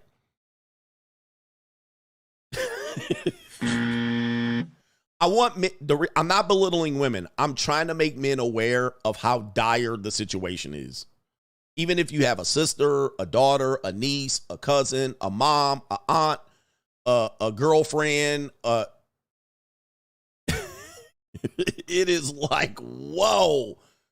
I haven't met one woman that literally said she was broke and she had a stash of cash somewhere. Or she had a hidden bank account like I've been getting over on niggas the entire time. I haven't met one that actually ended up like, I'm really finessing these guys and I got $100K in the bank account. I met one woman kind of like that. It was a white blonde chick. And she was like stashing money and she had a sugar daddy. But she was working her ass fingers to the bone. She was a hairdresser. So she had a sugar daddy. I used to get it for free, by the way. Right? But then she found out that she was monetized, so she was making money. So she had a sugar daddy. He was paying all her expenses. She was a hairdresser, and she worked hours, like crazy-ass hours. Like, she was, like, busy. So she was stacking money on top of that. So she might be the only one I've seen in a situation where she was stacking money, but it wasn't the sugar daddy's money. She was just stacking her hairdressing money. So it wasn't like she was taking his money and stacking it like, oh, this goofball. She wasn't doing that. She was still in over her head. So he was paying all of her expenses, but she was stacking all of her money. So she ended up was like, I got $35,000 in the bank. But he was still paying her expenses. That might be one of the only cases that I've seen that would be like that. And even then, she was still working crazy hours and still had to do what he had to do. All right. But other than that, they mostly ain't stacking no money. They mostly just living foot to mouth. Hand to mouth, is that what they call it? And foot to mouth. All right, so she was working nights and late nights. So she wasn't like finessing him, sitting back, stacking his money. She was just stacking her work money as a hairdresser. All right, which is, I guess guys will be mad at that too. Shout out to H Everyday. Here's something for all the misspellings. It's not me. Free agent lifestyle for life. Shout out to you. All right, let me see if I can. How did I get her? Somebody said I used the mouthpiece. No, I caught her when she was down bad. I got her when she was down bad. Hey, sometimes you can get a good looking girl down when she down bad. Look at Adriana said, it's hard out here. I understand it. It's hard out here. It's hard. I've been in hard times, so I'm not belittling people in that situation. But I'm trying to make men recognize. But by the way, I caught her when she was down bad. She had broke up or she was going through a divorce and she was feeling bad. She was in her feelings. She was feeling down in the dumps, and I caught her at a good time. All right, sometimes you get a girl down bad. All right, and she didn't know I was convenient for her. You know what I mean? She was into black guys at the time. I put that meat on her. You know what I mean? It was just, you know, sometimes you're in the right place at the right time. It wasn't me. She was down bad. And she was like a good convenient 8 that I got that a lot of guys wanted, but I was convenient. I was close, you know. I invested in the dip. Hey man, I got a lot of guys. A lot of girls got me when I was down bad. All right. She probably was like, damn, he really digging me out. And I'm like in there, roar. And I was just down bad. You know, I stopped being down bad. So, you know, I got a lot of girls. They probably was like, why is he even here? And I was in there just huffing and puffing, pushing and shoving. And she probably like, hey, I ain't gonna say nothing to him. He down bad. But I bought the dip. I was like, oh, I see you down bad. All right. And I picked her up.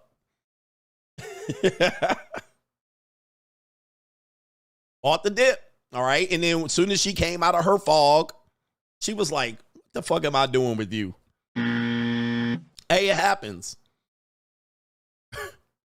I guarantee you when she came out of her fog, and I got proof of it, but I only will tell you on locals. I got proof that when she snapped out of it, she looked at me, was like, you were a charity case for me. So every now and then you will catch a broad down bad. I wouldn't make it a case of trying to catch women down bad. Sometimes it's the right place at the right time. But I have proof that I was a charity. I was her charity case for a little bit. Right? And then when she snapped out of it, she was like, looked at my ass like, who is this ninja I've been giving free pussy to? She was like, hold up. I wish I could play my clip. She was like, all right, ninja, you know I usually charge ninjas like you. But don't try to find the down bad cases. It sometimes it just lands in your lap. She landed in my lap. I was like, hey. But she was like, wait a minute, bruh. All right, you've been getting off on me for a minute.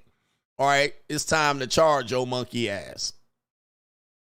All right, but anyway, yeah, I caught her real down bad because I used to tell her about herself and all that. Boy, she was down bad when I caught her. Yeah, I used to be like, you ain't all that. I told her the whole thing, and she would take it. She would eat it up, too. All right, shout out to our brother says, Coach, you should have brought out the green snake. I already got that one. Right. Oh, man, this happens, bro. Hey, but I'm not afraid to admit it. You know what I mean? A lot of guys, your ego's wrapped into it. With girls, my ego's not wrapped into women to an extent. I try to not put my ego into it. So that saves me a lot. But she used to take me out to eat, all of that. Boy, she was down bad, bruh. I caught her. And she liked me. She really did like me. Like, I got a lot of stories about her. By the way, she used to watch my show. And she would always tell me, just don't use my real name. All right. But I caught her at an interesting point in her life. And she wanted to be in a relationship and all that. And I refused. I was like, no. She's the woman I told you about. She's the woman I told you about that I told her no. And the next day, not even that day, the next afternoon, like 3 hours later, it was a ninja standing outside her place.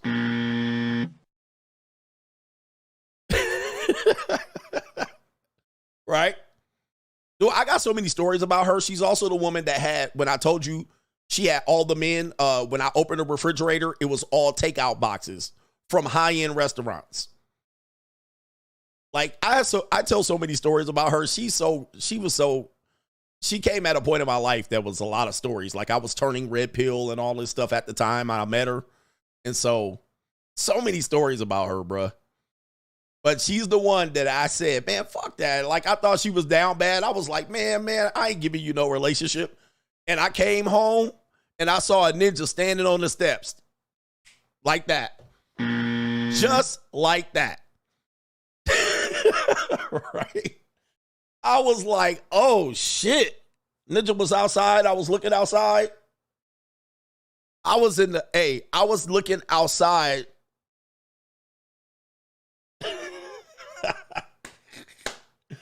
Ooh, wee. I was like, damn. Just like that. She was like, I'll show you. 3 hours later, I was there laughing at her in her face. I was like, relationship with you? She was like, this is my last time I'm going to tell you. I was like,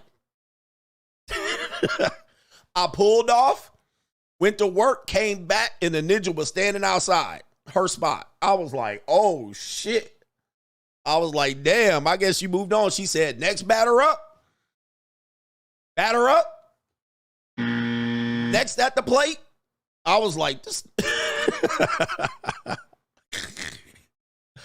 Oh, ninja, bruh. He was standing out there, and I knew the guy, too, so I knew who he was there for. I was like, oh, shit. She was like, batter up. Here we go. Next up at the plate.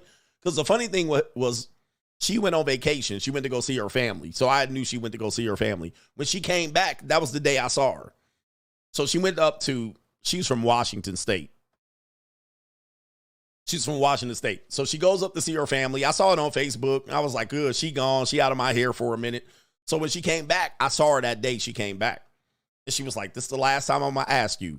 You better give me a relationship or this and that. And I was like, man, please. I was like, going on with your bad self. Because I was like, I'm going to hit it later on anyway. I was like, just going on, man. You ain't getting no relationship with me. I've been with her for like a year and a half. I was like, just 3 hours later, Ninja was waiting. All right. I was like, oh, I guess she's not down bad no more. All right, anyway. All right, but every now and then she used to get a little lonely and then come over. I would beat it up like once a year for a couple of years after that. She would come over and be like, oh, I just miss you. I want to see you. And I would have her, and then she'd be like, I'm going to come over tomorrow. And I'll be like, okay. And then tomorrow would come. She'd be gone. All right, she'd be back to doing what she was doing. She just need to get it off her chest. All right, but like once a year after that, I would just hook up with her, and then that would be it. All right, she would just be in her feelings again, need me to go ahead and tell her the real, fold her up. She'd be like, let's do this every day. I'll be like, let's do it every day. She's back. And then she pulled the okie doke on me, yank, all right, pull the plug, go back to where she was at. All right, this is a cold, evil world out here, man. Yo, we almost done. That ninja says, tell Obama we are free and offer us something. Stop shaming us. For real, they offered you, well, Kamala apparently a free man. She's apparently now offering you guys something. Maybe she heard. Shout out to H every day. All right, in the building. And our brother Roderick says, hey, coach, one of my friends got a DUI about 2 years ago. He paid his debt to society, got his license back, and had 15 rental properties deny him solely based on the DUI. Gentlemen, the decisions you make can have long-lasting consequences on your life. So be careful. 100%. And check this out. How many guys know women got DUIs? Right? Lots of women got mad DUIs out here, guys. That's another reason they ain't driving. All right, they'll be like, I do, and so I call it out now. A lot of women that don't have cars, they be like, oh, you don't have a car? They'll be like, can you get an Uber, or I'm gonna take an Uber to meet you. When they come, I'm like, you don't drive? And they be like, nah. And at first, I didn't know why. They would come up with an excuse. Oh, I can't do it. But then I started asking, because a couple of women started saying they had DUIs. I was like, damn, these bitches got DUIs. And so then they'll say, now when they say it now that they're going to take an Uber, I always ask, did you get a DUI? And almost 80% say yes. DUI.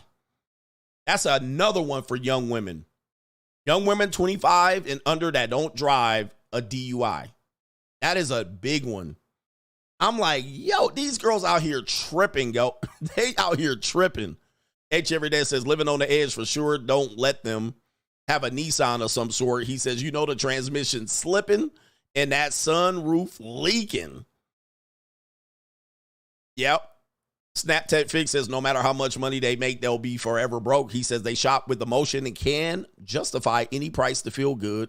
Deposit $2K on Friday. Chances are by Monday, the account will be at $3.85. And these are the truths that we want to tell you. So look out for some of these telltale signs. I say the telltale sign, most likely that if she's broke, is if she calls you broke. Like, that's a dead giveaway. If she calls you broke, there's a 99% chance that she's living on the edge. And I am not lying to you. I'm not lying. A lot of them women don't got I don't care if she got a job. I got a corporate job. I give a fuck less. I've seen women do that shit and they be dead flat ass broke. I'm going to just let you know. So if she calls you broke when she meets you or insinuates that you're broke, there's a 98% chance she flat broke. And it ain't no joke at all. I don't care what she look like. I don't care what job she got. If she says that you're broke or assumes that you're broke, she broke. All right. That's a telltale dead sign giveaway, and I'm not projecting, but I'm getting out of here. Shout out to the Coach Gang. I have to manually exit today, but we'll be back tonight with a great stream. I appreciate y'all for being here. And we out of here. Peace.